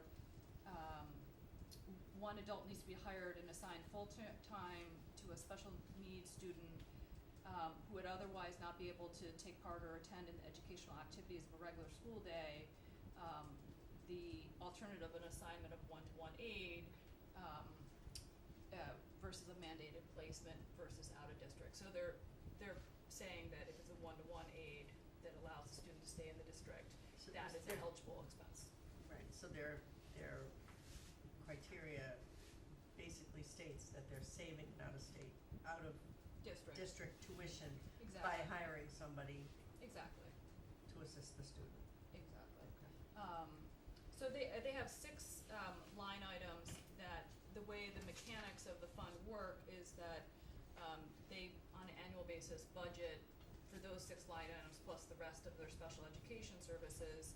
And if the school department can request a withdrawal in an amount equal to any overages. So let's say a student developed a condition that required nursing services throughout the year and you hadn't budgeted for that particular service level, and that was gonna result in $45,000 of nursing services, because it was unbudgeted, they could request withdrawal, because it relates to one of those 6 line items. Interestingly, the way their fund is kind of sustainable is that if the actual expenses are higher than budgeted, they can request a withdrawal. If the actual expenses are lower, they are, for the reserve policy, required to contribute that To the to the stabilization. stabilization fund. So if you actually look at the performance of Rockport Stabilization Fund, they have gone from a balance of $200,000, and then in April of 2015, the schools contributed what was their savings of $15,000. So so it's gone up, slightly, but they're locked into, that concept, and there's no other, concepts from like North Andover around floors or ceilings or annual withdrawals. It's really driven based on what was budgeted, over, under. You can withdraw if it's over, you contribute back if it's under. Which limits your ability to prepay. It does limit your ability to prepay, and really stockpile, a fund for a rainy day. And they've done, I guess, their analysis on that front. The only other the only other two that I noted on the chart were Lexington. We just haven't been able to connect with, right people in Lexington, but they have had a, special education stabilization fund since May of 2009, and interestingly, it's grown from $350,000 to $1 million. I know, I saw that, and I'm like, what? In their most recent, finance committee report, they've actually said that they're, at this point, capping it. They're not gonna add to that, fund, but it's unclear what reserve policy they have at this point. So if we happen to come across it, we'll add it, but for now, we've got some good information from North Andover and Rockport. And then Arlington, Senior has raised this a couple times. They've got a totally different mechanism, in their town that they started back in 2006, where they've got the override stabilization fund, which they pay into on an annual basis, and it buffers them between overrides in case expenditures are increasing at a rate, more than anticipated. But interestingly, as part of that, they say that town and school operating budget increases will be capped at 3.5% per year, but in the case of special education, if there's an increase, up to but not exceeding 7%, they can tap the override stabilization fund. But if it's over 7% increase, the school owns that and has to cut presumably other areas of the budget. So, it's a very different mechanism overall, so it's not necessarily applicable. I would skip us to, so the next pages are just kind of the detail. I would skip us to page, number 9, and this was really, and this is all background that we know as a committee, but I thought it was worth, documenting just as we go through, and talk to other committees, that we serve, under 240 students on, IEPs, and that's approximately 14% of our total enrollment. It's been kind of historically at that level. Total enrollment has increased, from FY12 to FY16, which is when we really have data, for, students on IEPs from 195 to 221. So we've experienced an increase of 13% of, students on IEPs, whereas our total enrollment has increased by 7%. So it's outpaced, but not, materially. I think one of the things that, when we were having conversations with Louise and John and with, Mayor Buchanan, we wanted to emphasize the confidentiality aspect of this, in that we're a small district. It's the utmost importance to us that however we govern this fund, we need to make sure that we're not identifying specific students or even small groups of students. So any reserve policy has to acknowledge and maintain that, and there's federal FERPA and IDEA law that govern this, so this really isn't a negotiable in some senses. But Rockport and North Andover both do reporting to their finance committee, so they've worked out a mechanism to do it, but they do it at budget line item detail. They don't go below that, at the risk of identifying individual or small populations of students. So I think we need to have that very candid conversation with our, yes, that there's only gonna be so much detail that's available in terms of support, above what was budgeted. The data's great, but I think speaking to numbers is challenging. I don't know if this should just be framed as percentages. But that's just, I think you can probably pull it off, Desi though, can't you? Anyway. Not the number, not that number, no. Which number can? I just, The number of special sure I it's think on. it It's is. available on DESI. Barbara's reported it, I've gone, I'm it's, pretty sure it's I've gone available, through. it's old, it's FY 14 data. When we did, reporting to the fiscal forum in the fall, Barbara right. and David had pulled data that showed that where we were in terms of that 14% Yeah. versus other and out of districts. And I think I just know kindergarten's that broken down we've had- individually on top of it. We've had comments here at our meetings about Yes. confidentiality and identifying the number of students and the smaller cohort groups. And, you know, when you get down to small numbers, by process of elimination, the concern was you could potentially identify. So I'm just saying, maybe we just talk percentages, but, Okay. I mean, this is not gonna be part of the fund. I No. mean, part of the No. policy, this No, is no, just and all of this this is is just already, background. and all of this has already been in our budget Yeah, presentation, yeah. so there's not, and that, we did, Mary McGoldrick did work with Mary Buchanan around what Mary felt comfortable from a budget disclosure, so I'm not going above that in this Okay. conversation. And then, I guess that Barb helped pull, two things around just trends that were helpful. One was the Massachusetts autism, report, which just shows trends in terms of the increase in autism between 2003 to 2011. Rates of autism documented between ages 3 and 22 have increased by 170%, which is obviously staggering. And then there was a similar article that came out in Education Week in April of this year that talks about not only the rapid increase in autism, but then all other health impairments, such as hyperactivity, health issues, epilepsy, mobility impairments, mental health issues such as bipolar disorder, rapidly increasing by 51% over a 10-year span. So there were really two categories in that report, autism and then other health impairments that had kind of outpaced, whereas disabilities such as dyslexia had kind of held or trended down in terms as a percent of the total, as other categories have been increasing. So that was really just background. Again, we don't have to include this anywhere besides this conversation, but it was background information. And then on the final two pages, on pages 10 and 11, what we did was we took the format from the reserve policies that we've already developed for some of the town funds. So the town funds have an objective, a financial goal, mechanisms for transfer in, mechanisms for transfer out, and then we added some additional notes around reserve procedures related to special education.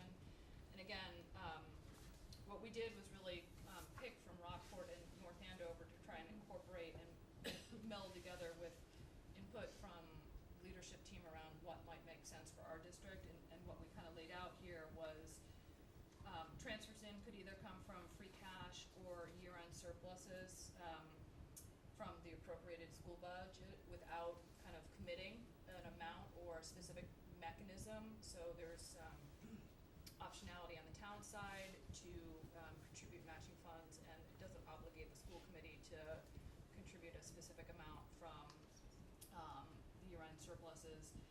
We did talk about incorporating the concept of a ceiling and a floor, in part to help the community, help some of the town committees understand that this isn't kind of an unbounded fund, that there would be an upper and a lower end on this. And for a community of our size, in a district of our size, we kind of pulled $450,000 out as kind of a starting place for a conversation. But it's certainly not $1 million fund or a $790,000 fund like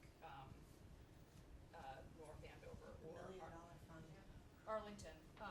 So again, those numbers are bracketed for further conversation, but again, just the concept of a ceiling or floor.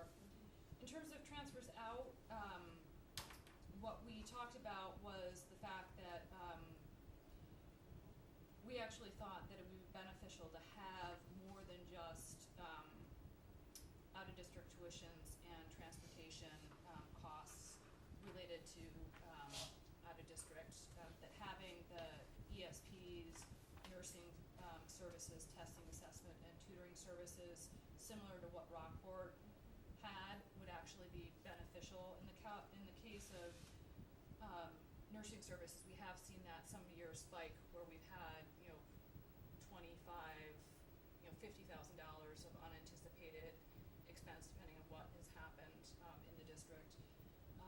You know, similarly with, ESPs, there's been year-over-year variability from, you know, $25,000 up to $100,000 of expense on that, line item. And out-of-district tuitions, as we know, can vary significantly. And, if you look at some of the historical detail that Ellen had pulled together during the budget process, and I had just summarized at the back of this, you can see variability, you know, up to around $300,000 year over year in out-of-district tuition. So that's kind of the range.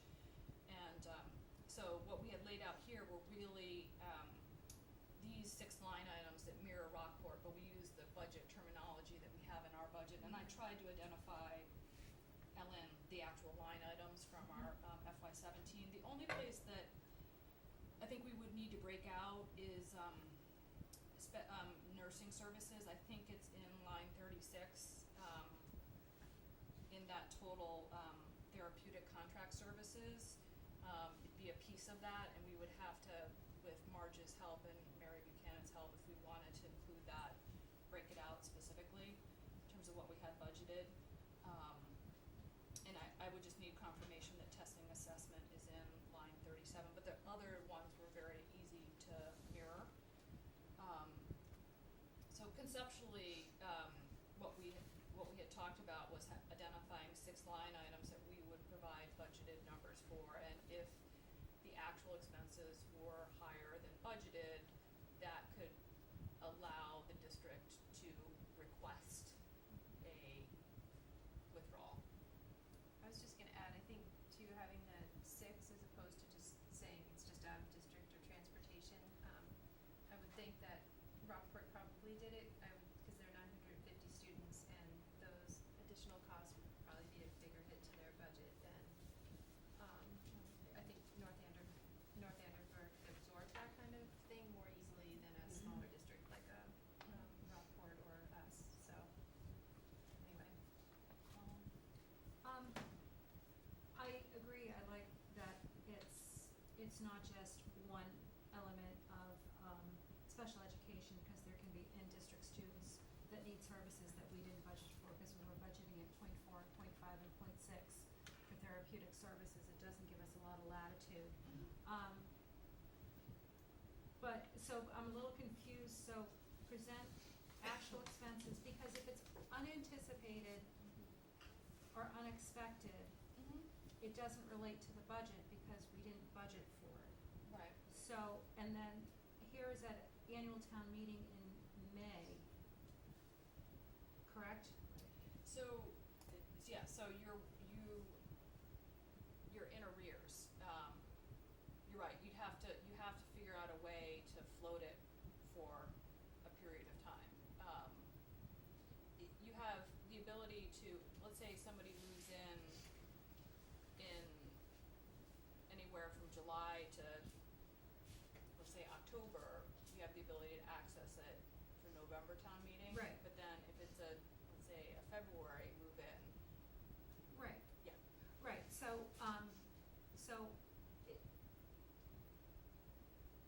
So it shouldn't say annual town No, meeting, it- because it Okay. special town meeting I is thought for it- unanticipated I mean, financial it said it needs both, also. it said it's somewhere, cause over here in the reserve procedures, I think it mentioned both town It meetings. does, and I think Yeah. I think I didn't Yeah. update the Didn't language. Yeah, Yeah. so we Correct. just But- need to take out the word but annual. I guess my here. point is looking at what Yes. we've spent versus what the budget is, isn't really the point of the stabilization fund. The stabilization fund is for those things we didn't budget for. Right. So we would, if as we're tracking our spending against budget, if we find that we can provide services that were unanticipated or unexpected, great, but the fund is for those that we can't. Right. Yes. So I don't know why we would show our spending to budget to add, because our spending, because we planned on the budget. I'm not, if you're following what I'm trying to say. I'm sorry. So if we, say we Oh, right. planned out of district at $1 million. And in September, somebody Right, moves right. in and it's another $250,000. what We you're didn't plan saying. for the 250, but Okay. the budget. But, so why wouldn't we just say, we have a placement, it's 250, we need to draw from the fund? What does showing, because as of September or October, our intent is to spend the million on the known out of districts. Oh, I see, so you're concerned that we're just gonna be showing year-to-date spending, or? Well, Well, they the could- way I read this Okay. at annual I see town what you're meeting, saying. so for May, that would be year to date. So if it's for May, it's year to date.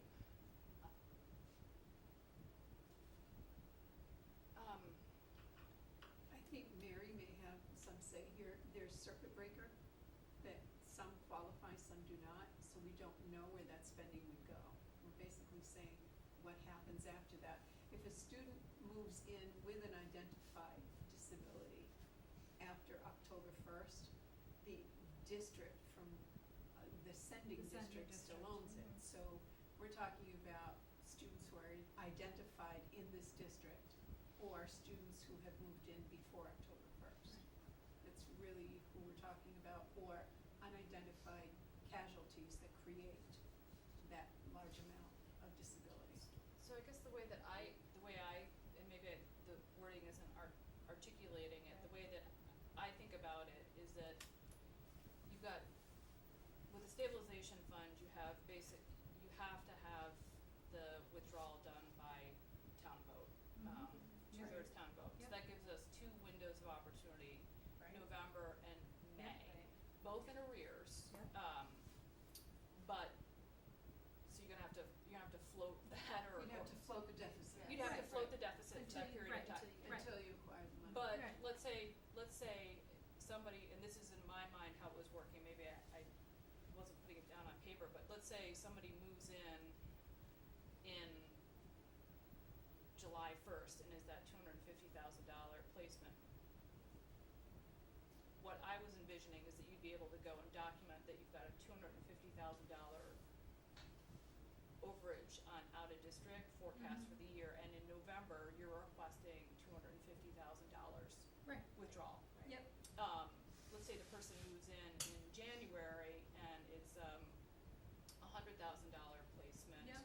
But you've only got half a year. Yep. So you would go in May town meeting and request a $50,000 withdrawal. So Yep. that's in my mind how it was working.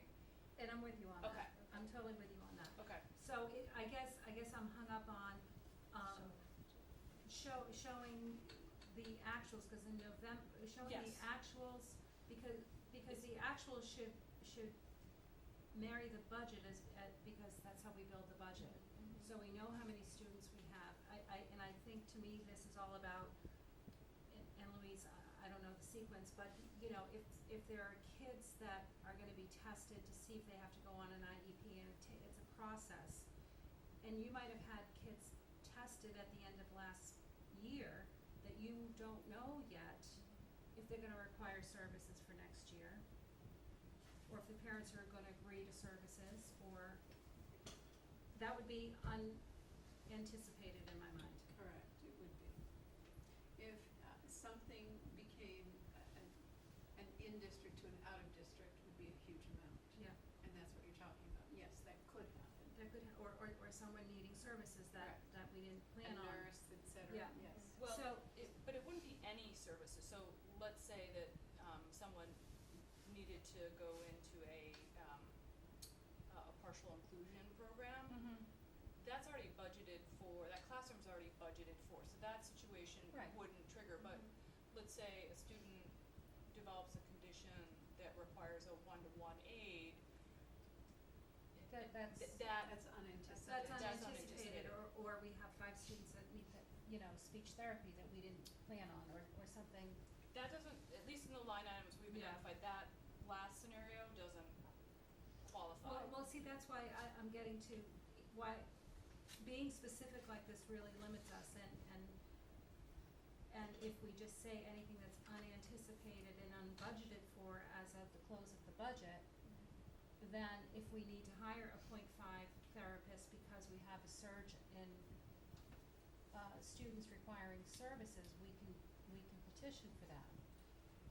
I think that, I absolutely hear you that options. We could go for, narrowing it down to the big ticket items, which is the North Andover model of out-of-district Yeah, and transportation. yeah. Rockport kind of chose a middle ground in the sense that they chose line items in their budget that could materially impact them, to the tune of, $25,000-$50,000. To me, the scenario the last scenario that you were kind of talking about, having to move from a .2 speech therapist to a .4 speech therapist, it becomes a balancing act around how, for what kind of level event, you can go for any unbudgeted level event, which is kind of what you were advocating for, or just things that hit a material threshold. I think the reason, just reading Rockport's approach, it feels like the reason they chose these were, one, it was material, and two, it gave their finance committee some concrete level of information around these 6 line items. I'm not sure that frankly our community would be comfortable with, here our total sped expenditures, our special education services budget was, $5 million, and we're now operating at $5,050,000. We'd like there has to be that give and take in terms of providing.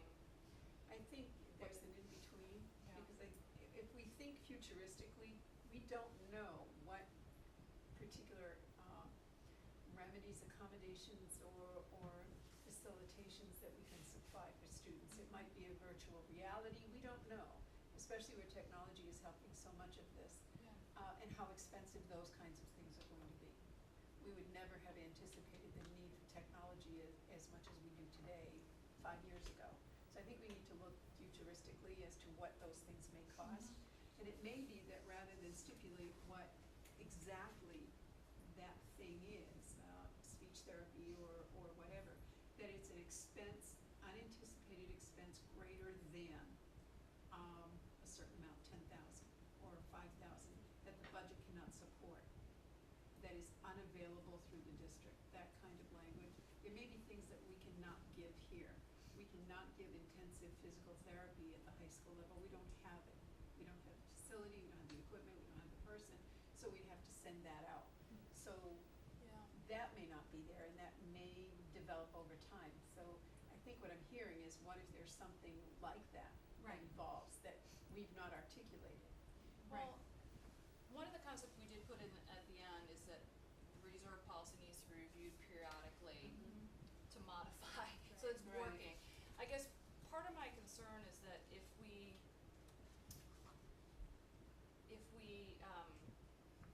leave it so open-ended, I think we're gonna run into resistance, and have to document in ways that concern me from a confidentiality perspective to substantiate the request to advisory or to Board of Selectmen. If it's literally, we budgeted this, our forecast has us coming in $250,000 above,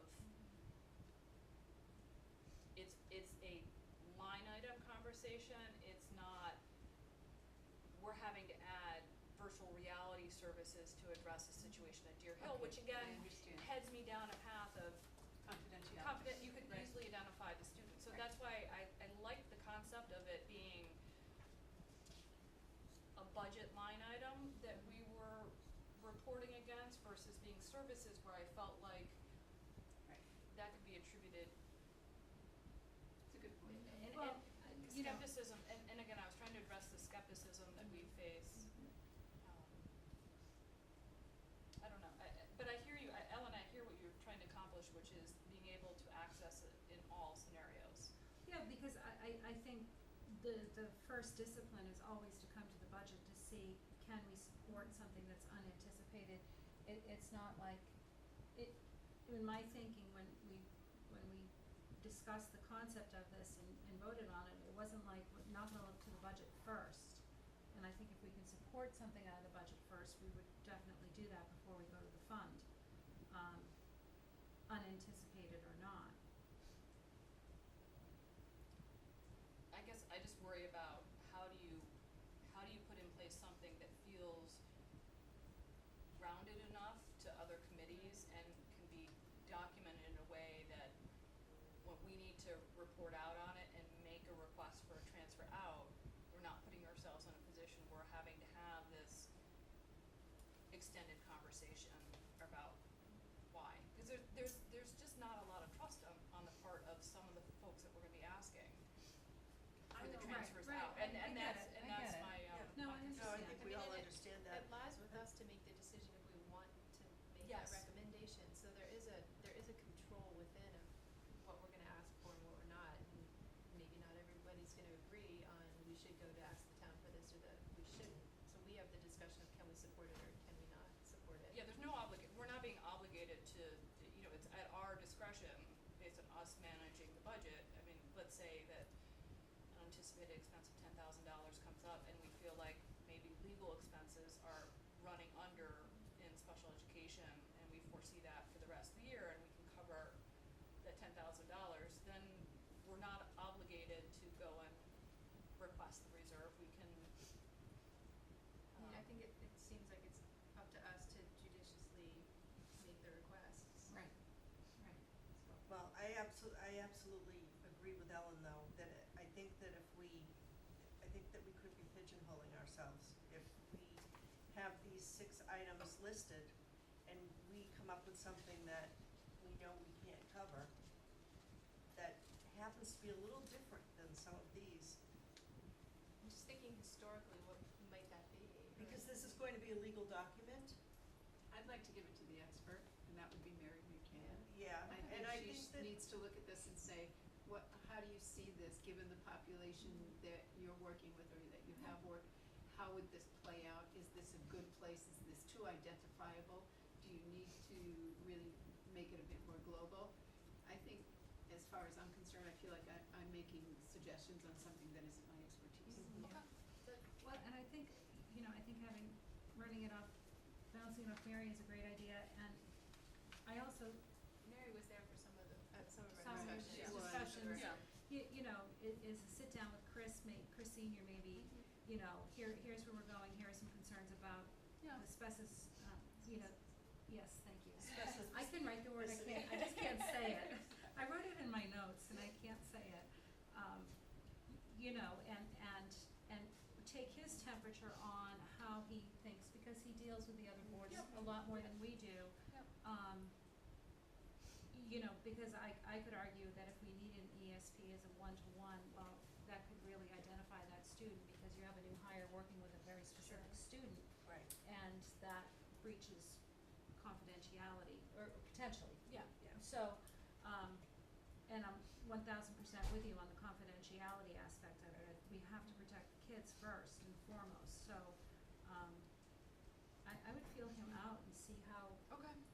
just a thought. I also think Mary may look at this and say, absolutely, this works. We don't know. Right, Yeah. Okay. Right. yeah. But there And are that could also, bring there are questions up, also. when do you vote on these things? I mean, is it in a, does it have to kind of, Well, we would have to go to town. We have to go be to on- town meeting, we have to Absolutely. get it on the warrant yeah, prior to town meeting. cause that would be a general piece of information, not Right. detailed of exactly No, what it is. right. No, you would, No, you plead your case for the amount that you Sure. need transferred. Right, right. And state that it's for special education. You could state the reason out of these one of these 6 reasons. You know, if the powers that be think that that's necessary. It's under the purple. But Yeah, but there are also words that are always used in legal contracts to the effect of include but not limited to. Yeah, I'll, just out of curiosity, since North Andover just did a transfer out of $150,000, I'll look at what the language was in their article. That'd be Cause it could interesting. be, it Yeah. could be just literally, you know, transfer $150,000, approved finance Yeah. committee, approved board of selectmen, and the whatever reporting they did was between the town Right. manager and Right. town accountant and Right. the school business manager. So Yep. those are nuances that are very important Mhm. to Right. me in terms of how this mechanically works. Yep. Yep. But so Ellen, as I hear your feedback, one is to make sure Mary relooks at this again with the lens of, we know what here today looks like, but try and look down the road and around the corner a little bit, and will this cover us? Right, anecdotally, you know, between her tenure here in Cohasset and where she was Yeah. before, what were the types of things that would pop up that would, you know, cause some budget stress? Yeah. That were unanticipated, and just make sure that we have those covered. Now, the other thing also in detailing out the 6 bullet points, budget and forecast. Yeah. Should it not maybe be the aggregate, because Yeah. then you just open up a can of worms saying, well, you budgeted this much here and Yeah. you're trending, but you under budgeted here, so, do you know what I mean? Yeah, no, it's The aggregate of the 6. the aggregate of the 6. Yes. Okay. Yeah. And I actually kind of like, I kind of like the idea that it's these 6 that trigger it, but what you're reporting is we budgeted these 6 in Mhm. total, and our forecast for year end is $150 or $250,000 more, and you're literally doing a single line Yeah. item that you're reporting out on, but it can only be triggered by these 6 line items. And the reality is that we budget these line items anyway, so it's And not. they could look it up if they Right, wanted to. exactly. But in terms of, it would disguise what was actually triggering the Yeah. event in a way that I like. Yeah. Okay, so let me work on that language, that intro paragraph language. Can we go back to the yeah. financial goal paragraph? Yeah. I love the first sentence, and in my opinion, I think that's, kind of all we need. These costs may be mandated by changes to a student's individual education plan or by admission of a sped student after the budget's been Yeah. approved. Okay. I'm not sure if it's necessary. And the line, it's not intended to pay for the expansion of the SPED or any other program. I know why that's there, but I don't think we need to put it there. We're grown-ups, we know that's not the point of it. A lot of us are grown-ups. Exactly, so Many the of us question, are so the question was, does stating it make people feel better or not stating it? But I hear you, I think it is certainly A that, little overkill. that second sentence is overkill, and the third sentence, I don't know if it offers assurances to other community members or it's overkill. I think that if you stipulate how it's to be Right, then you don't need accessed, that. then you don't need that last Okay. sentence. Right. That came from another town. Yeah, I that think we pulled it from, clearly had a Yeah. sensitivity there as well, Yeah. so, but I think that's fine to pull. Okay. So on page 11, we did, talk about putting in some of the parameters around how much you could withdraw on an annual basis and how much you could draw over 2 consecutive years. And again, I think that will be helpful to assure folks in town that we're not gonna Go hog wild. go hog wild. And Yeah. again, similar concept with the floor to ceiling, that we're kinda capped, you know, we can't dip I it like below that. $75,000. The reason I chose $300,000 was looking at the variability of the out of district, that has hit us, and so that's, I mean, the high end of this, was exactly around that number. And discussing with John and Mary, I mean, John reiterated from all his years of experience how you can just be 250,000 Can it be is like not that? an Right. uncommon number. Yeah, Right. so Right. Yeah, that's not yeah. outrageous. And then, again, aggregate transfers of $400,000, because if we're talking about having a ceiling of 450, that basically Would wipe it out. yeah, would wipe it out. Well, should it, so, but if our floor is 75, and we take out Yeah, you're 400, right. Yeah, right. you gotta change it. So do we want, so we can change our ceiling to be 500,000, why don't I do that? Yeah. Right, the math doesn't work. Yeah. Okay. And then under reserve procedures, this again was in, I think, Rockport's example where they kind of detailed out, and again, bullet point number 1, we may choose, Ellen, per your point, not to, I mean, we'll do it, but I'm not sure we need to commit to it in the reserve policy of, Yeah. a budget item for Yeah, each of the above, just delete it. I had crossed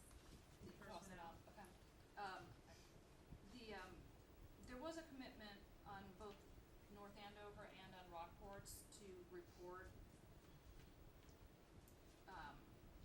I believe that North Andover was actually reporting monthly. And, Specifically on SPED? yes. Okay. On their fund. So they were doing monthly reporting, which to me felt like overkill on many. Mhm. And it also gave a level of oversight that wasn't required. Like, Mhm.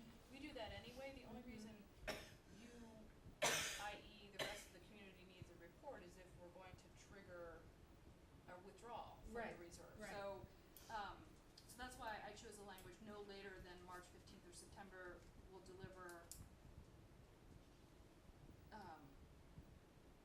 I guess I should change this. Yeah. I'm rereading it so that we're subject to do it if we want to make a withdrawal, but in the cases where we're not making a withdrawal, there's no reporting required. Does that make sense?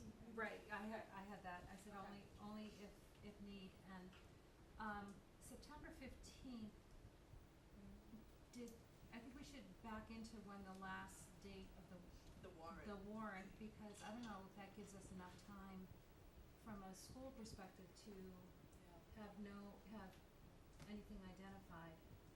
Well, it's gonna, you're right, I'll talk to Chris about both these dates, but maybe you gain 15 days, so maybe it's March 30th and September 30th, but with the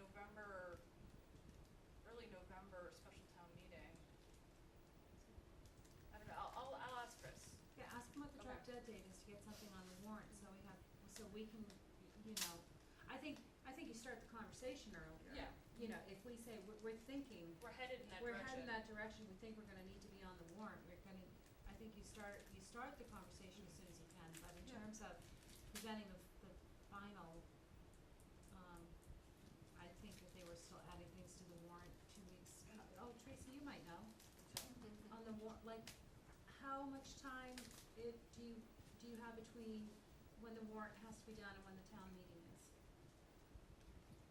Well, it has to be out to the public, depending on It has to be special voted law. on. Yeah, it has to be voted on 30 days before or 45, it all depends if it's a special, I don't know off the top of my head, to be honest with you. So I They did think- set the dates last night. So you have to, the first thing that has to happen when we watch this was, they have to vote to place the article on the warrant. Right. And so that's the date that we That's have. the trigger date, right. That's the trigger date. Right. Once it's voted to go on there, once that vote happens, you can basically play with the language all the way up until the insert that you Right, walk into right. at special town or Right, annual town right. meeting. So I Right, think, because they have amendments to the Yeah. warrant article, Right. so is that vote, I think Yeah. the date we're asking for is the vote to be placed on the warrant, right, I okay. don't know off the top of my head, we can probably ask Chris. Okay, that's fine. Okay, so the drop dead to have it voted to be placed, the article to be placed on the vote, on the warrant. And Because I then, think you can always, even if it's on the warrant, the moderator can Yeah. make a motion to pass the article, yeah, and not take a vote. yeah, like they did that on some of the citizens petitions. Yeah. It was moved to a future date, okay. Yeah. Yep, okay.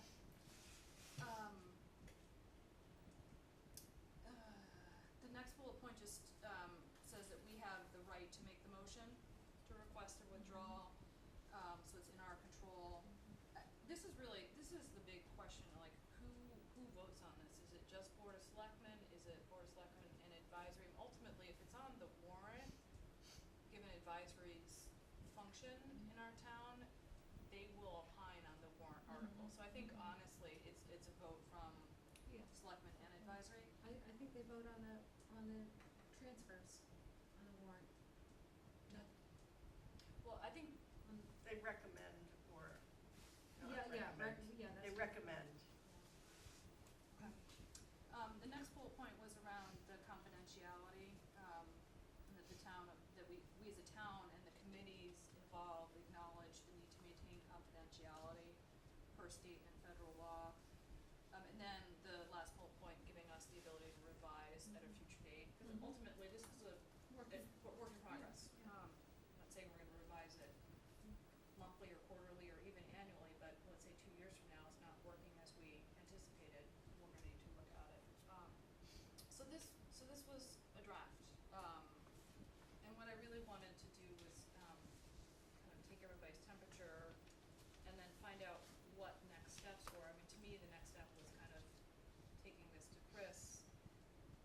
had said, Ellen, and getting his temperature and figuring out what he was planning on doing in terms of the process to move this forward. We know we have to get it done before special town meeting, so, we've done some background work. No, I think, I mean, my comment that I wrote to myself was, I thought your research was excellent, I thought the first draft was really good. I'm not much of a policy person, but sometimes I think less is more. And I think, like on the transfers out, if we wanna highlight the 6 things in the aggregate, I don't know if in the policy itself, we need to detail exactly what they mean. Okay. Yeah. You know, or the, because then I think sometimes it will, well, what do you mean, testing and assessment outside evaluations of existing or potential? Like, I just think more information sometimes begs questions and confusion. Yeah. No. Yep. We have a different town dynamic. Yeah, Yep. well, and especially with, I mean, I'm certainly no expert in special education, but even for, especially for people who aren't as familiar with it.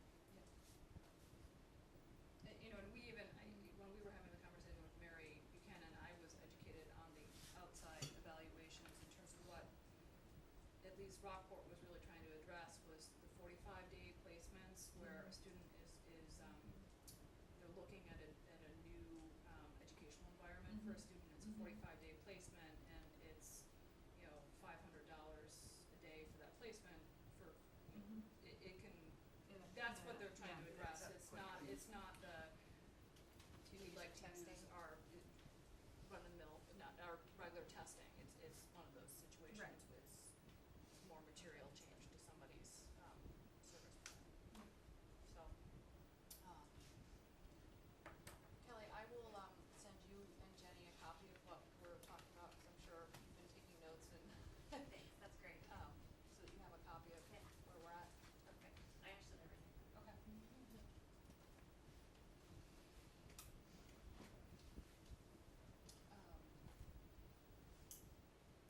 So, in terms of next steps, does it make sense to have a meeting with Chris, Louise, Mary, Barb, and myself? Let's just talk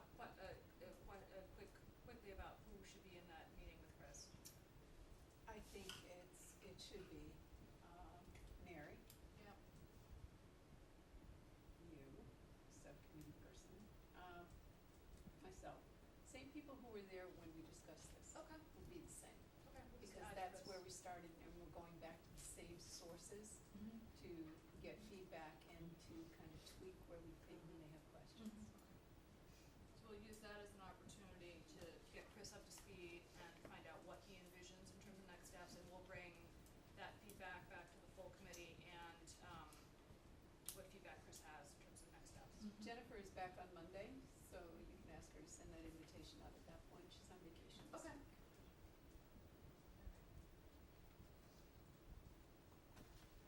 I'll try and get a sense of what Chris's calendar looks like. Good luck. I've got friends, maybe. Or maybe his office can send out the invite. That might be easier. I just copy everyone in his office. Good job. Okay, great. Huge undertaking. Thanks for including all that background too, because that will go a long way for showing that we're not just putting this together as We a. didn't make this as- up. And we didn't make it up, that there are a lot of other districts who have done the same, and we're not looking for $1 million. We're looking for a little bit of a cushion in case we need it. You know, I mean, we don't wanna keep going back to the town begging for money. That's never been our thing. But as costs rise, we need a way to balance things. Okay, so we have several first reads for policies. And we'll go through them one at at a time, and Barb, if there are any questions, we'll ask them, and then, you know, we'll put it on the agenda for the next time for the second read and the vote. But the first one is professional staff hiring. Did anybody have any questions on this one? This is a brand new policy, correct? Yeah, we didn't have this policy before, and it also has, it was recommended on mass because it has a gender identification Yeah. piece to it, and then we also recognized that we didn't have this policy, we just Right. thought it seemed like a good policy to have, so we are proposing a policy. Seemed very timely, given some of the conversations we had this past spring, and, going forward, that we are going to have, it clarifies roles and responsibilities. Right. I on number two,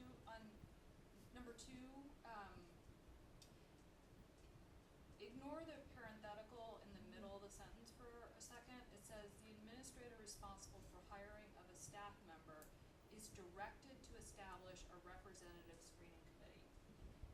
And I contrast that to when it's a school committee, hire, a representative screening committee may be established. So I didn't know if that was intentional, that school committee, we have a choice, as to whether we set up a screening committee. It basically requires the superintendent and the building principals to, in every hire, set up a Yeah. screening Yeah, committee, which right. as I read, is that how in Yeah. practice happens? Yes, Okay, principals cannot request a candidate for hire unless there has been a screening committee. but that was a new detail for me. I didn't appreciate that you were, like, we're literally The required. recommendation cover letter that comes to the superintendent's office lists who is on that screening committee, when they met, and it actually has forms that, what questions did you ask, what references did, it's very, very thorough. But it must have, it cannot be one person. My only thought in that sentence, that first sentence, is if we could move the parenthetical to the end of the sentence. I kept on getting distracted by the parenthetical. So if it just straight reads, Oh, the yeah. administrator responsible for hiring of a staff member is directed to establish a representative screening committee, and then the Right. parenthetical comes next, that, I think that would read a little easier for me. I agree, Katie. I couldn't read it. I literally Yeah. had to put my fingers over the Over the parenthetical. yeah. Cause I don't know. In the English teacher had to go from the noun to the verb. Well, that's The what I kept on telling. parenthetical is confusing. Yeah, I kept on telling myself that, but my brain was doing something else. Yeah. Oh, this is good, that was good. Okay, so we'll make that one change to this for the next time. Okay, the next is co-curricular and extracurricular activities, file JJ. So this looks like it was combined with JJ-E. Yes. Okay, so JJ-E is gonna go away? Yeah, which I actually, when I was going over these, Amanda worked on this one, and I asked her if this meant we're getting rid of JJE, and she said, yes, it's gonna be getting rid of JJE. Yeah, 'cause points, It's the same thing, there's two homework books Yeah. there. But yes, points 6 through 13 were all JJ/E. yeah. So I guess we can put that on the next agenda. It would be good to have less than 250 policies that we have to watch. Well, we have So- 249. One and, bullet points 1 and 2 are new to the policy JJ. And can you explain number 1 to me, please? The, bullet point number The one? bullet point, yeah, the schools will observe a complementary relationship to the home and community planning activities with due regard for the widespread and rich facilities already available to students. That basically means that we will not ask them to do something that is not economically feasible for them or is outrageous. That's how I interpret it, so that it's a relationship between the home and school that is, for example, we're not going to ask them to play ice hockey if they have to go 10 miles to find ice. That's how I see it. The word rich just is confusing me. A whole statement could be Yeah. spoken a little bit clearer. I don't know what observe in complementary. Opportunities. instead of rich facilities, you could use opportunities.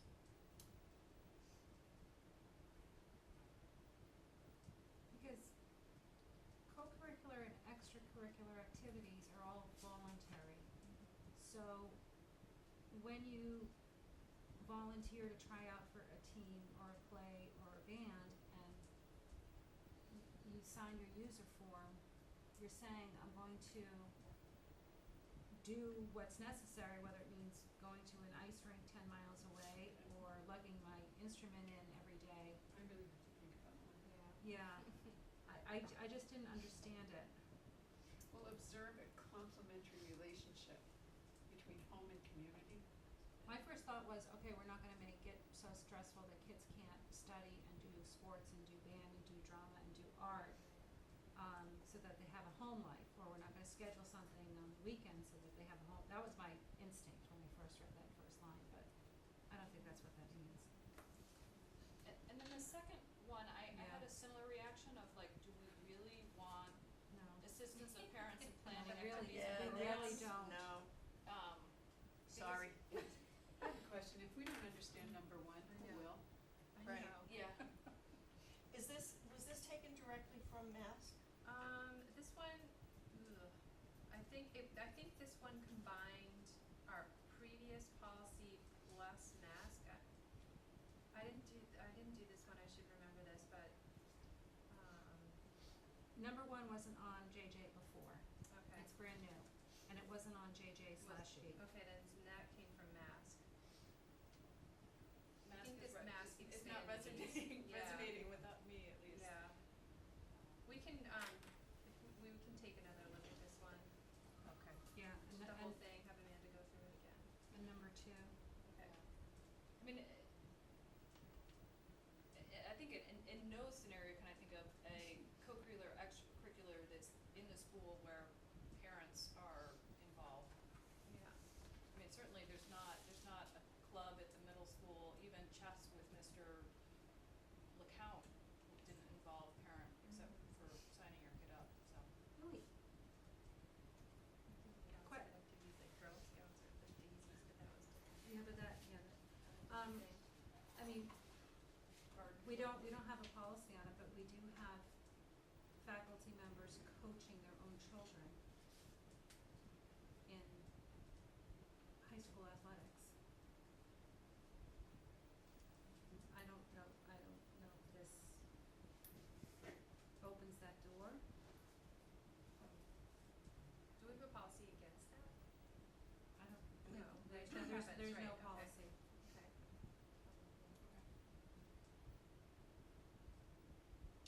And then on number 8, it read, each school system shall provide a fair distribution of athletic expenditures. Didn't know whether we needed to change the language to say the Cohasset School District shall provide a fair distribution of athletic Oh, yeah. expenditures, cause We could take the word each out of there. Yeah. In all the sentences where Okay. it says yeah, each, it feels like, it was written for a larger district Okay. than Cohasset. or maybe a regional. Yeah. Yeah.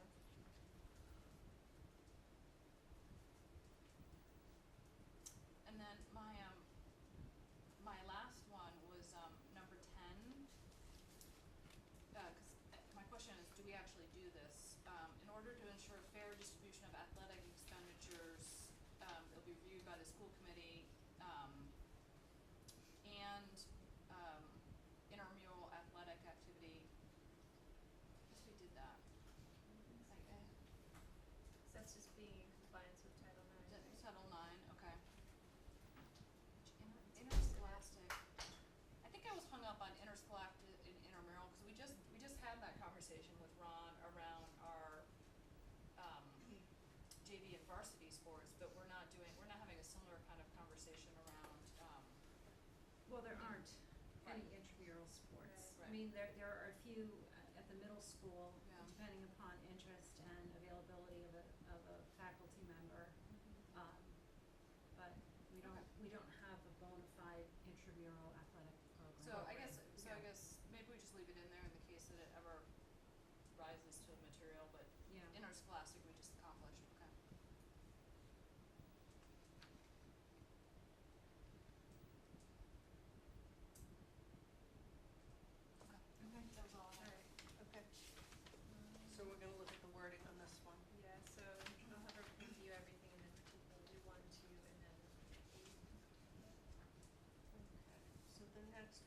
equal educational opportunities.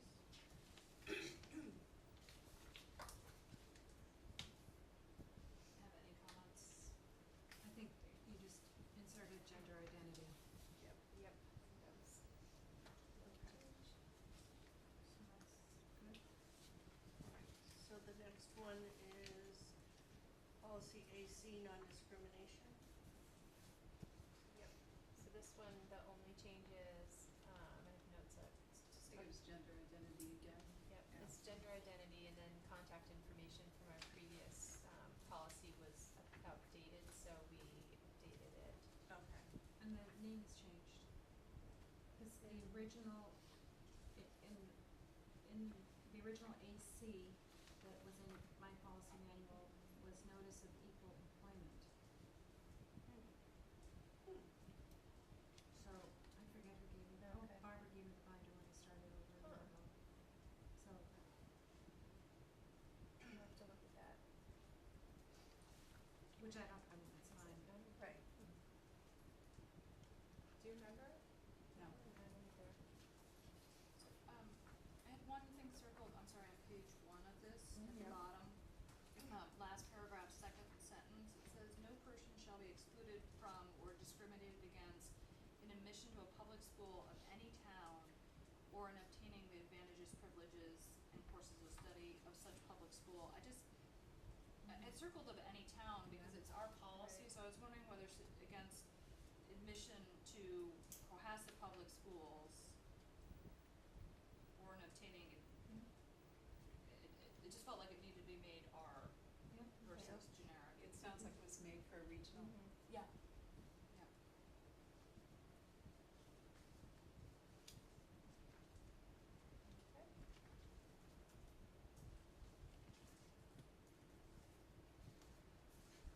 Okay, next is reading of policy DN, disposal of equipment and materials, which we Can I just did. Yes. So sorry. You go back? Just, I just wanna make sure, Louise, when the, student handbooks, are they already printed for next year? Cause I, We've already gone to print. oh, they have. I hope, cause I know we had the conversation before, but, in all of them, I think Ron was listed as the Title IX coordinator, and, It's Mary Buchanan, it's right? Mary, Mary it's Mary Buchanan. Buchanan. So we just wanna make sure that that's been fixed. And we had talked about it, the leadership was here, I think, when, cause we were reviewing other Yes. policies. So it was discussed, but I just, I think we were I'll go discussing in the and look handbooks. first and Yeah. I think the handbooks have already been gone to print. and they might have made the change already, I Right. just, I don't Louise know. gave me them. Okay. Sorry.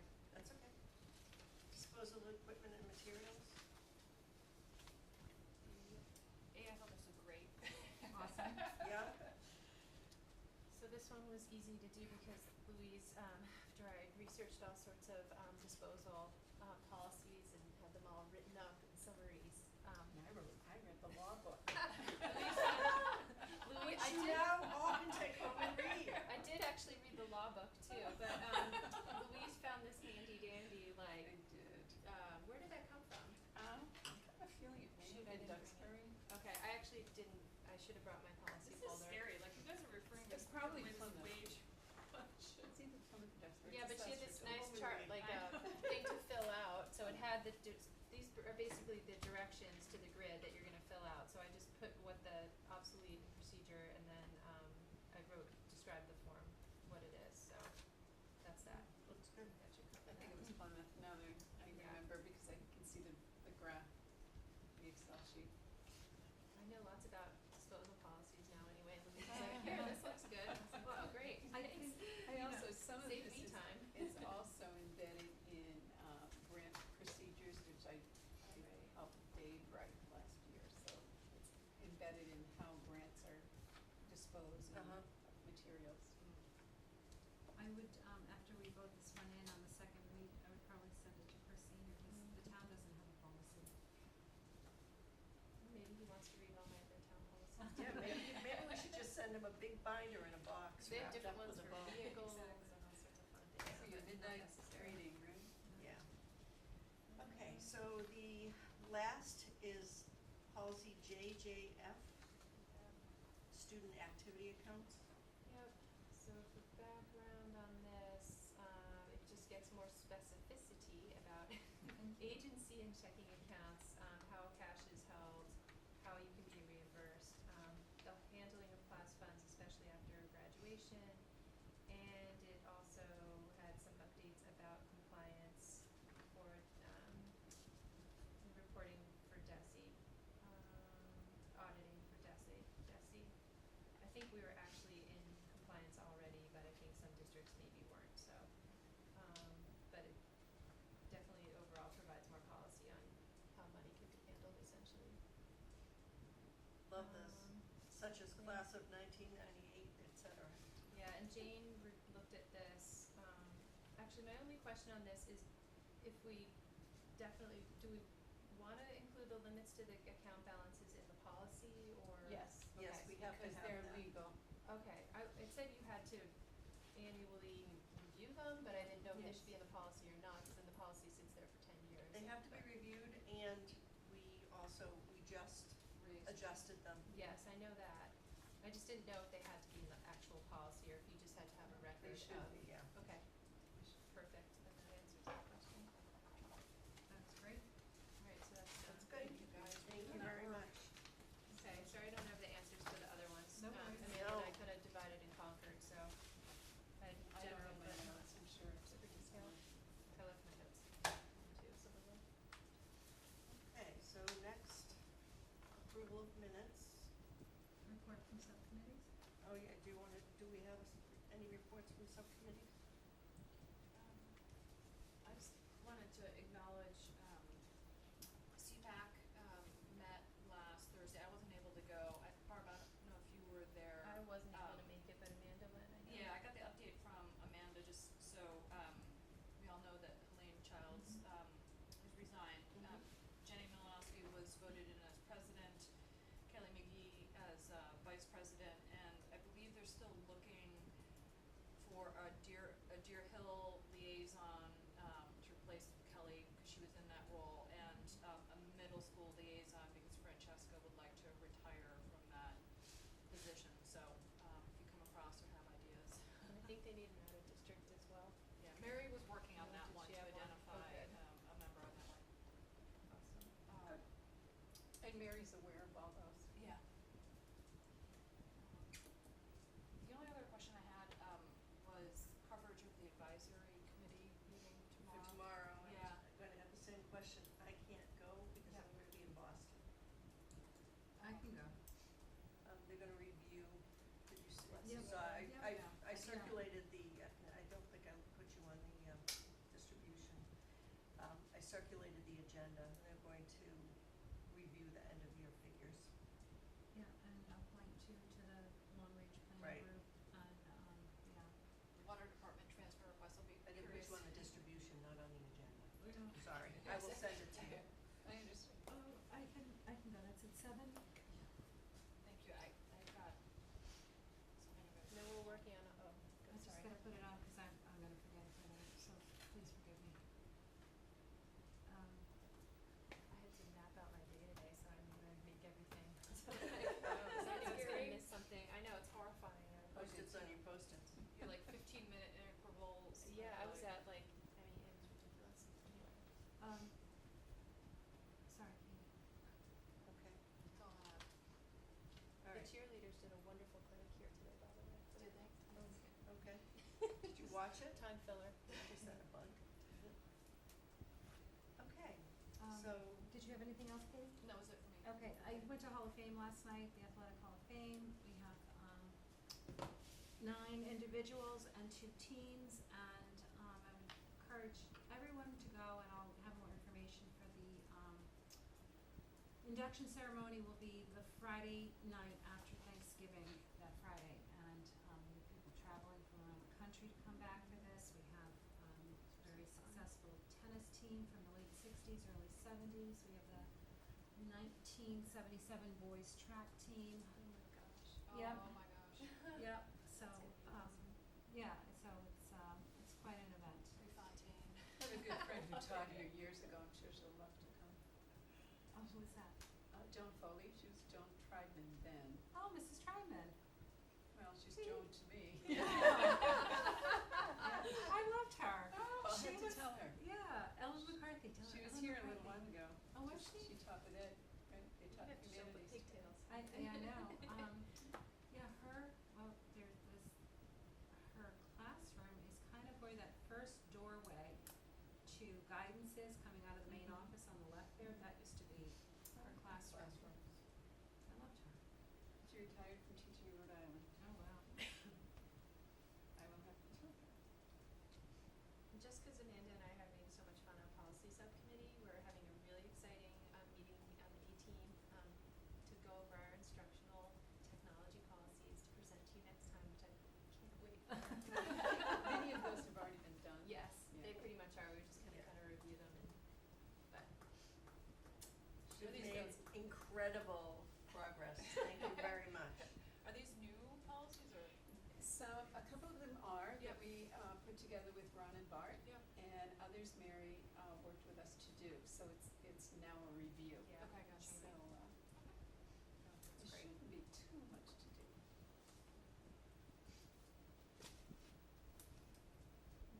I don't, do you want to When the last, we did have an alternative energy committee meeting, and I think it was between meetings.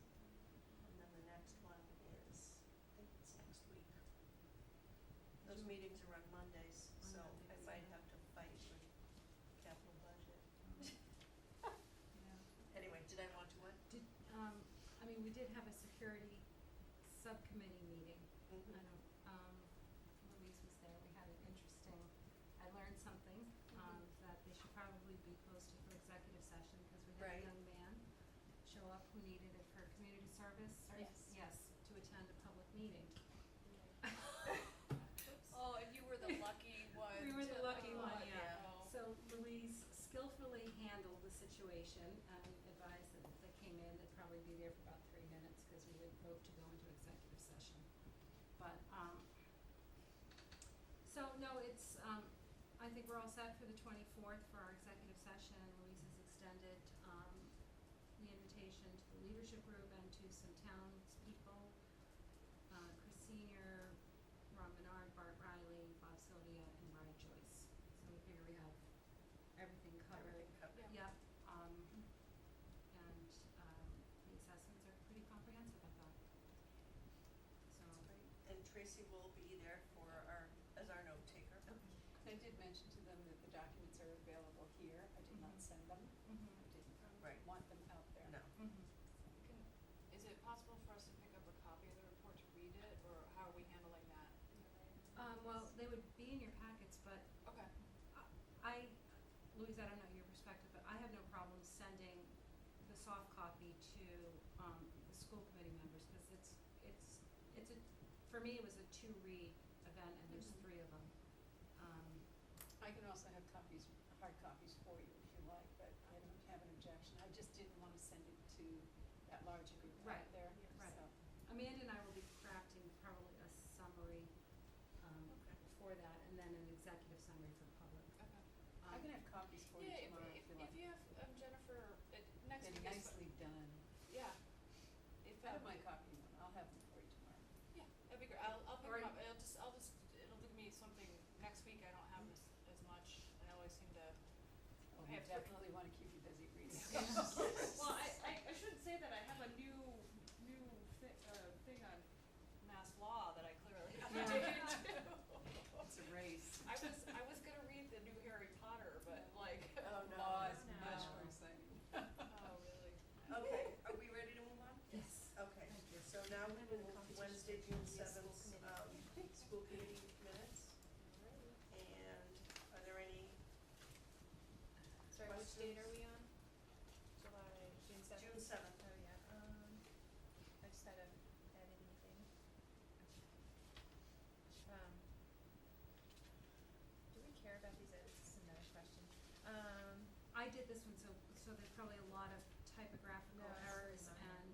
and, grammatical mistakes and punctuation. I was just gonna say, Missteps. number 2, there is no requirements, could be there are no requirements. There are There no. could be a question mark here, but at the end of the day, everything is clearly, communicated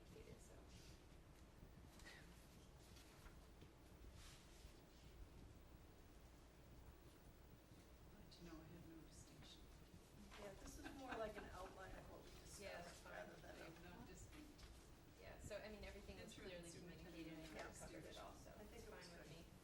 Okay, so do I have a motion to approve the Cohasset School Committee meeting minutes for Wednesday, June 7th, 2016? So moved? Do I have a second? I'll second. All in favor? Aye. Aye. Okay. And then, school committee minutes of Wednesday, July 13th, 2016.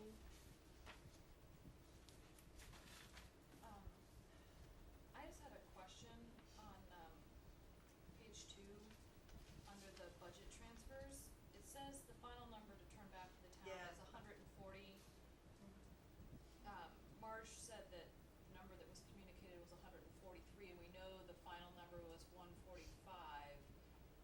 I'm not sure I guess I was asking, I'm sure that the number that was articulated that night was exactly that. But given that the ending number was something Was different, different. what does one do? Does one, Well, I think that it was a discussion of, it probably was the number. Well, then, it Yeah, and was, then after cause it's they- in my notes, so then after they did their final computations. Yeah, we can't change, No, because that we was ca- the discussion that was the point. discussion for this Yeah. event, Right. so when tonight's minutes are done, then Yeah. the final number will be the final number. Right. Can we just maybe scratch final out? So the number to turn back to the town, so then if somebody was to read, Okay. we say final, Or Right. final? anticipated. The Yeah. anticipate, how about either That's scratch probably final or good. make Yeah. it, Yeah, anticipated. How about anticipated that's good. Good one. Okay. In the paragraph above, under bus maintenance report, warranty has a Y on it, not two E's. Just a little typo. And then also at the top of page 2, this is not a correction, Tracy, this is just a question for the rest of us. When I started reading through this and saw, I don't know why this never occurred to me before, because we get donations all the time. But while reading about all these donations, does anyone send a thank you to these organizations? I Good just, question. I think that we need to start doing that. I agree. And I would be happy when we get a donation, maybe we put a procedure in place that when Sounds we like a approve a subcommittee. donation, we could have what? Thank you, so I said it sounds like a subcommittee to me. No, I mean, Sorry. no, no, It's the no. one cracking jokes. Is that like the Sounds like sunshine black committee? ink cursive to me. No, but I'm thinking of streamlining the process so yeah. that when we accept the donations, if we could have a letter in our file prepared by Jennifer, and I'm happy to draft it, if she could just, add the appropriate group, I'd be happy to sign it, and then we can mail it right out to the group that's given us the money. We could, I just feel that thank yous need to be personalized, but it's the English Right, but many teacher. times Yeah, but personalized. many times those people are not here to hear the thank you. No, you mean like write No, a I mean, personalized just letter. like to your you.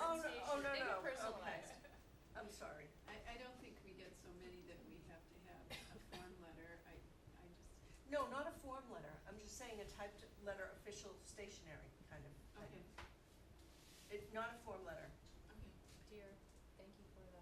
So you'll draft, Yeah, I can and- draft something, I can do it every time, I don't have a Well, problem you can with also it. have a like format and then you can say insert like description of the gift here, kind of, I don't know, Yeah, no, I think that To it needs to outline be a it. little bit, needs to go. no, I agree with you, I would love to handwrite them, Louise, but quite frankly, I don't know when I would have a minute to do that. So, I just think that, I think we should do that. Mhm. And I think it should be on official stationery and signed by a member or all members, I don't care, I'm happy to sign all of them. But I think that we should, it's just a nicety that needs to happen. Alrighty. And then I just had commentary on the playground safety piece. I wanted to inform the rest of the committee that, apparently everyone's on the watch list. It's happening Sure. throughout the entire state. And So, word is getting it's out not in the just community, us. I understand. I'm sorry? The word is getting out to the community. I have filed a variance for 1 year for Deer Hill. And I put the information together for Ted Carroll for his playground, but he has to send it on his own. Right.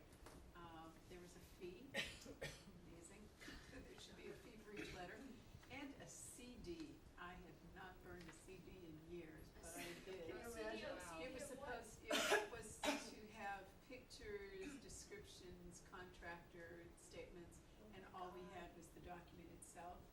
But they wanted that anyway, because Mr. Joyce called me and said, you really need that CD, and I said, do people do that anymore? Rather flip.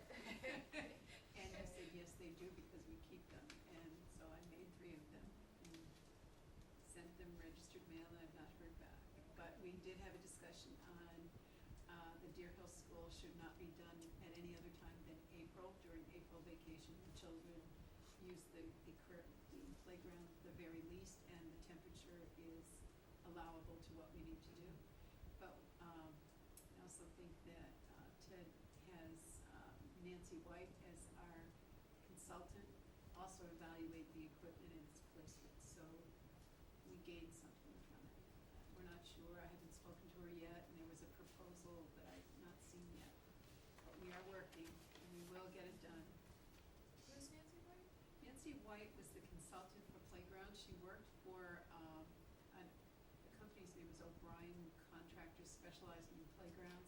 She's now gone off on her own, and Norwell used her when they built their playground Yeah. and when they had to renew or do what we're doing with our playground. Playground And she assesses the placement of slides, equipment, all of that. I think she may be very valuable when we look at Osgood, because I think Osgood is set in deep sun, and we really should take that into consideration, and how things are placed for the health and safety. And she's affordable, so.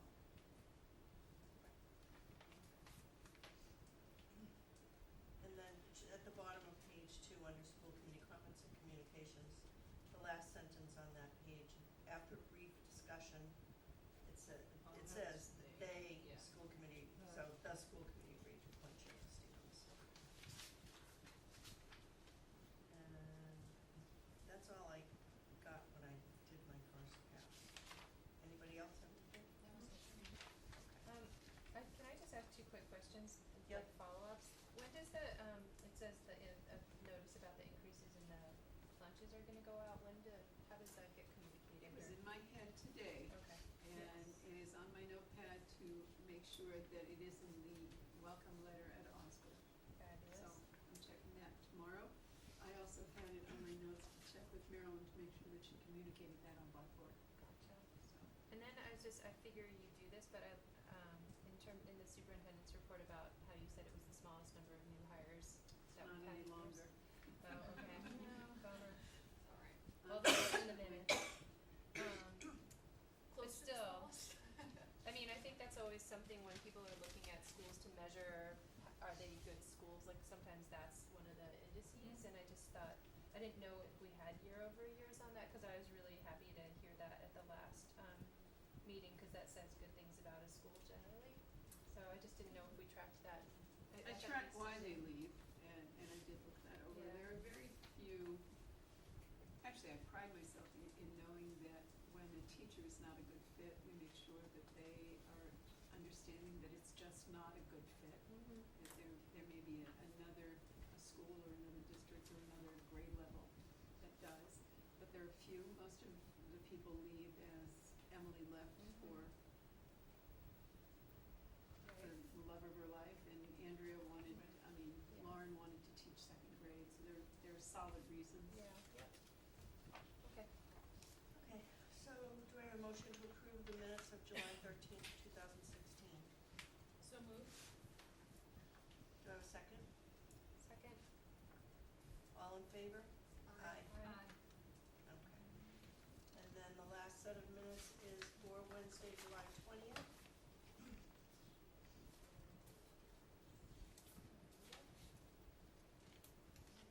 No comments on that.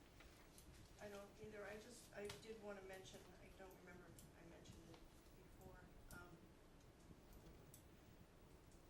Ellen, for your follow-up list, when you update it next, the fiscal year, school Senior and the Chairman of the Board of Selectmen Capital Budget and Advisory, that's done. That's done, Yeah. Just a quick update, Ellen and I met and took our conversation, typed it up. We sat down and we reviewed it with Louise, great to brainstorm with her, get feedback. For the goals. For the goals, Louise is not gonna be at our meeting next week, so we wanted to kind of, make sure we weren't veering in In the wrong direction. in the wrong direction, so she kind of, Brought us back. brought us back in a couple areas. So we've got a couple changes to make based on that conversation. I'm waiting for wording on one thing from you, Louise. And then we'll get it out to the rest of the committee. I'd love to have it to you guys by Friday, so that you Good. guys can, and we meet for 2 hours max, right? Yeah. On Wednesday. I like that. So, it'll be good. I think we're in a place where Wednesday, next Next Wednesday, Wednesday, 17th, Wednesday, we added a meeting. unless we wanna We change did. it to a different day. I had the same look and Oh, then I went, really? and then I went back in my notes. missed that. Oh, okay. I don't know, I'm trying to still figure out my summer and I'm like keep having to work around Wednesdays. Yeah, I totally. Doesn't have to, I don't,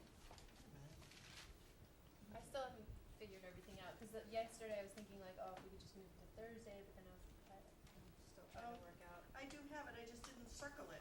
Yeah, it's in mine. I think I'll go through it. that's your, Yeah, I start using different. No, I go through and I see those circles and I know it's a school committee meeting and I think I was thinking that it was not, for sure. Are you available for this Yes, that's Wednesday? fine. At 7:00 Seven? until 9 PM. Sure. And people get wordy. Tracy's gonna So cut is us it on off. goals, is that what it is? Yes. Yeah. Yeah.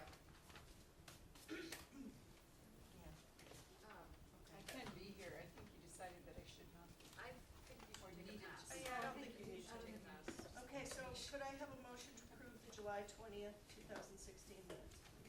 So moved. Could I have a second? Second. All in favor? Aye. Aye. Okay, follow-up and updates? Jean, if you bump into Amanda Thompson along the way, if you could try and call her off from coming to our retreat next week. She's light on articles, and so she's looking for any opportunity to write an article, and I think our goals are just, it's not, next week is not, Fleshed out. Yeah, Yeah. it's not done yet. it's not done, so. Did, She showed up at the board of selectmen meeting, and it was hard. Did she? Yes, and those goals that were published in the Oh, paper no. are not their, they were literally still brainstorming Oh, no. on them, so what, she did an article on like their yeah, I read second that. meeting when they were still working on them. Well, she's probably listening to this meeting, Probably. maybe she'll get it. Exactly. No, she's not. She said dinner. Okay. I know four. What I have from her yesterday. Well, Okay. Louise gave her a prepaid gift certificate for dinner. Ethically done, too. So, she had a dinner engagement. Excellent. And I All did right. tell her that there's not much that she would want to write about. And the article, she has been required, as many of the local papers have been, to write an article on technology.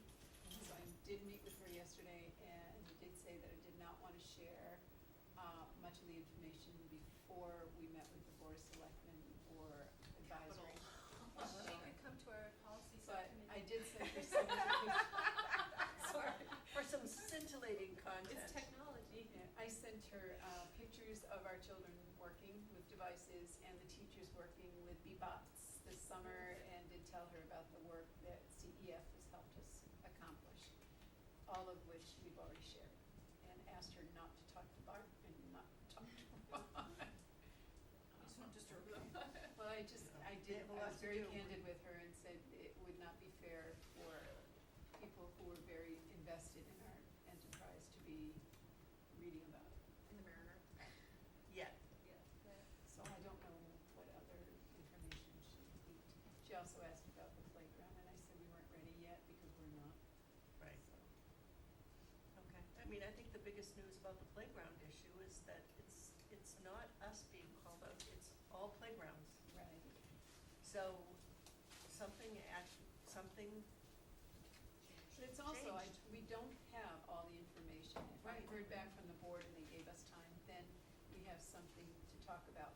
I do know that I was talking to the superintendent in Rockland, and they just built a playground and they did pour rubber cement. So that must be coming with those who are contracting playgrounds. Rubber That was cement. recommended. How does it smell? It's rubber cement. It's poured rubber. It's rubber cement because it I know. cracks. It smells bad. What's the origin of that?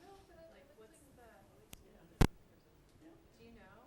I'm just paranoid about The what? the rubber cement. Oh. Like Poured what's- rubber. Yeah, what is that? And where's The that? VOCs coming off that sucker? Yeah. Well, I mean, I'm so paranoid about the Turf. turf The turf fields fields. Yes. and goalies and cancer relationships and whatnot. I know. What, yeah. Okay, so it's 10:10. Do I have a motion to adjourn? So moved. Do I have a second?